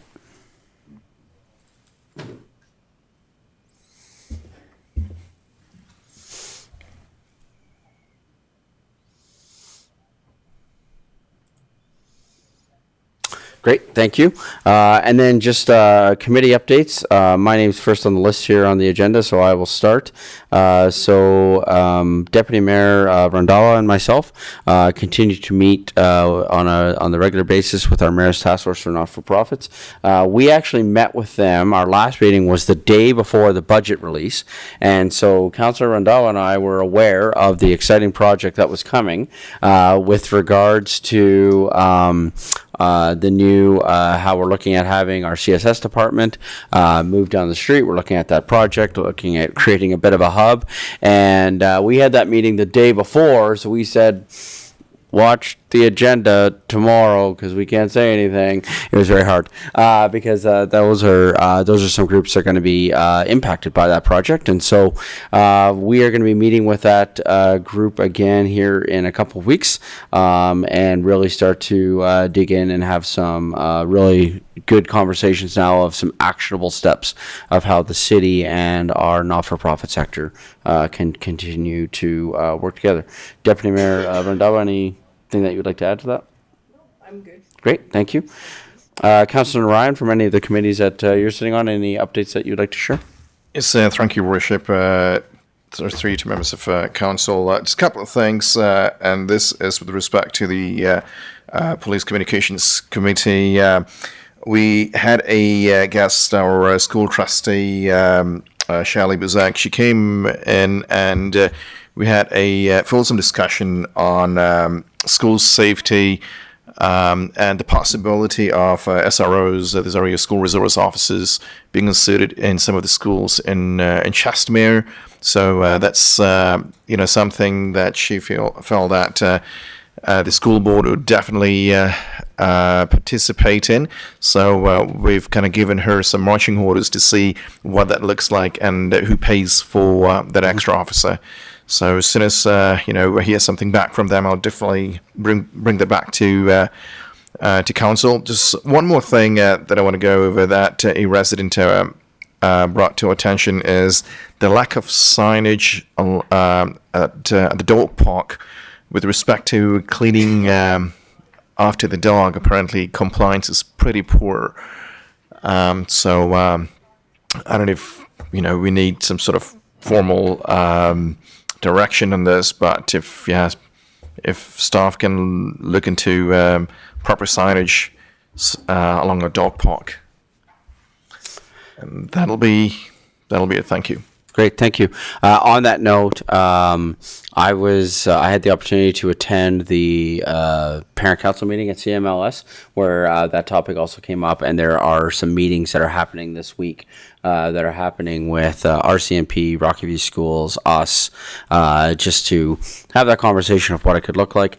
Just a reminder to everybody that within our 2025 budget, it was approved for the hiring of a new RCMP officer who is being hired specifically as a community liaison officer. So that is a support from council that we have demonstrated to the RCMP with regards to community policing and having a community liaison officer. That person's not acting as an SRO necessarily, but certainly I understand from Staff Sergeant Clausen that person is going to be working closely with our schools, which I think is going to be a great addition to our community. Councillor Grant has already spoken to Recreation. Councillor Grant, is there anything else from any of the other committees that you sit on just to comment on at this time? So I'm on the Seniors Advisory Committee as well. The committee is just getting going. We've been provided a lot of great information from the past work that was done. So we are in the process of digesting that and kind of setting our sights forward on how best to move forward, I guess, is that. And then on the Economic Development Committee, we had a meeting that didn't necessarily happen. Attendance didn't quite turn out to what we had hoped it would be, but I know I am definitely anxious to get that meeting happening again and get those going so that committee can start digging into all the things that we need to deal with our tax base and providing more commercial opportunities here for everyone. So I wonder too, to your point, with that, the motion that we just made, is that something that committee can even just have conversations about options, ideas that they have that you could possibly bring back at the same time as that meeting when administration brings back, right? Similar to what we're doing with recreation, right? Council's providing ideas, the rec committee's providing ideas. Perhaps that's something that we could look at within that committee as well. thank you. To that point, we did, so while we weren't able to go forward with our committee meeting, we did meet some of the committee members, and we did have a brief discussion. You know, we didn't want to waste our time coming there, so we still had a discussion about Stonemere and how we can best deal with the challenges related economically. And there's quite a few bright people on that committee, and I'm very excited to actually hear the ideas they have, because I know they'll be amazing. Great, thank you. Deputy Mayor Randhawa, any comments from any of the committees you were sitting on? No. Okay. Okay. Councillor Sambo, any comments from committees that you're sitting on right now? No additional comments on my committees right now, Your Worship. Okay, great, thank you. Councillor Schindler, any comments for any committees that you're sitting on right now? I'm super excited. I think we just confirmed a date for the Lake and Watershed Committee, so finally we're going to get that back going. And otherwise, do you want a discussion on JPA 2, or is that something that we should? Is that a committee you want to hear about? There's some exciting stuff happening at JPA 2. Yeah, I think if we're talking about it at a high level in terms of, right, like, because a lot of those meetings happen at a political level so if there's a high level comment that you have from that. Sure. No, I'm just really excited to work with Rocky View County and the City of Calgary on the area surrounding us. There's lots of really cool opportunities that are coming out of that. And I can't wait to see what comes with this collaboration. It's a really positive collaboration, and I feel like we're getting really good representation. Yeah, I think, Councillor Shin, I'm glad. I really like the way you phrased that with regards to how positive the experience has been sitting on these intermunicipal committees that we're doing right now. I think that this council's done a phenomenal job of really changing the tone. And I echo that comment. That I'm glad you said that. That's thank you for bringing up JPA 2. That's a great point. Councillor Warzanowski, anything from committees that you are currently working on? Thank you, Mayor Dean. The only committee that hasn't been spoken about was the Chamber of Commerce. I did have a meeting with the Chamber of Commerce. I did bring forward the idea of getting them more involved in some of our events that are currently run by the city, like Music Fest and potential bigger events like what Councillor Grant suggested, like a potential Water Fest or Wake Fest or something like that. And they certainly are receptive to being more involved or even taking some of those over if that's something that we'd want to go towards. But definitely want to get the business community more involved in some of those events. The meeting was relatively short. They will be moving forward with their strategic plan in next month's meeting. One thing good about the chamber is they meet consistently, and everybody's always present. So that's certainly a good thing on their behalf. They're still waiting to hear back, as everyone knows through recent correspondence, if the city can continue working with them to share new business information such that we can get those new businesses involved with the chamber.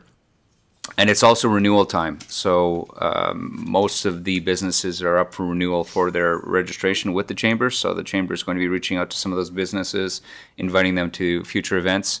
And that includes the city of Chestermere. So I've just directed them to Charity. Charity probably has already been in contact with them to get their renewals kind of in place. And that's about it. Hopefully we'll see a little bit more back from them in regards to the strat plan. But if we want to start engaging with the chamber in regards to some of this event planning, that's there's strong reception there. So that's all I have from the chamber. Thanks. Great, thank you. Also, I ran into President for the Chamber last night, Isaac, and he was speaking with some residents, and I guess that they have just once again hired a staff member to work to do some work with the chamber, which I think is going to be help to move a lot of their initiatives forward. So that was an exciting thing to hear last night. So that was, I'm sure, able to share as he was sharing it with the many residents that were standing around me at the time who were asking him about the chamber. So with that, I believe that we are then accepting the committee updates for information. Can I have a councillor make the following motion, please? Councillor Sample. Thank you, Your Worship. I move that the Governance and Priorities Committee accept the committee updates for information. Great, thank you. Comments, questions? Call for the vote.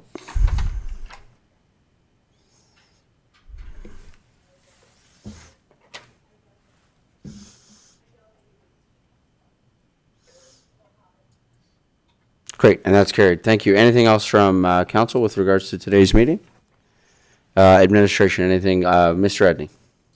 Thank you, Your Worship. Just wanted to mention to council that going forward in council meetings, not next week because I won't be here. I'm on vacation. But when I come back, we'll start a process in here for CAO updates where I can give you some verbal stuff that doesn't necessarily need an RFI, but just more to keep you up to date on where things are at that are of interest to you and to the public. So that's something we'll add to the agenda going forward. As well, something the mayor and I have talked about is starting to bring our policies back for your review. I know we're doing some of them, but the target is going to be to do 2 or 3 sort of every GAP meeting and maybe into some other meetings and just start getting these actually dealt with. So that should be something that'll be coming shortly when I'm back from vacation. Great. Thank you. With that then, can I have a councillor make the motion to adjourn the meeting, please? Deputy Mayor Randhawa. Thank you, Your Worship. I move that the council adjourn the Governments and Priority Committee meeting at 4:39 p.m. Great, thank you. Call for the vote.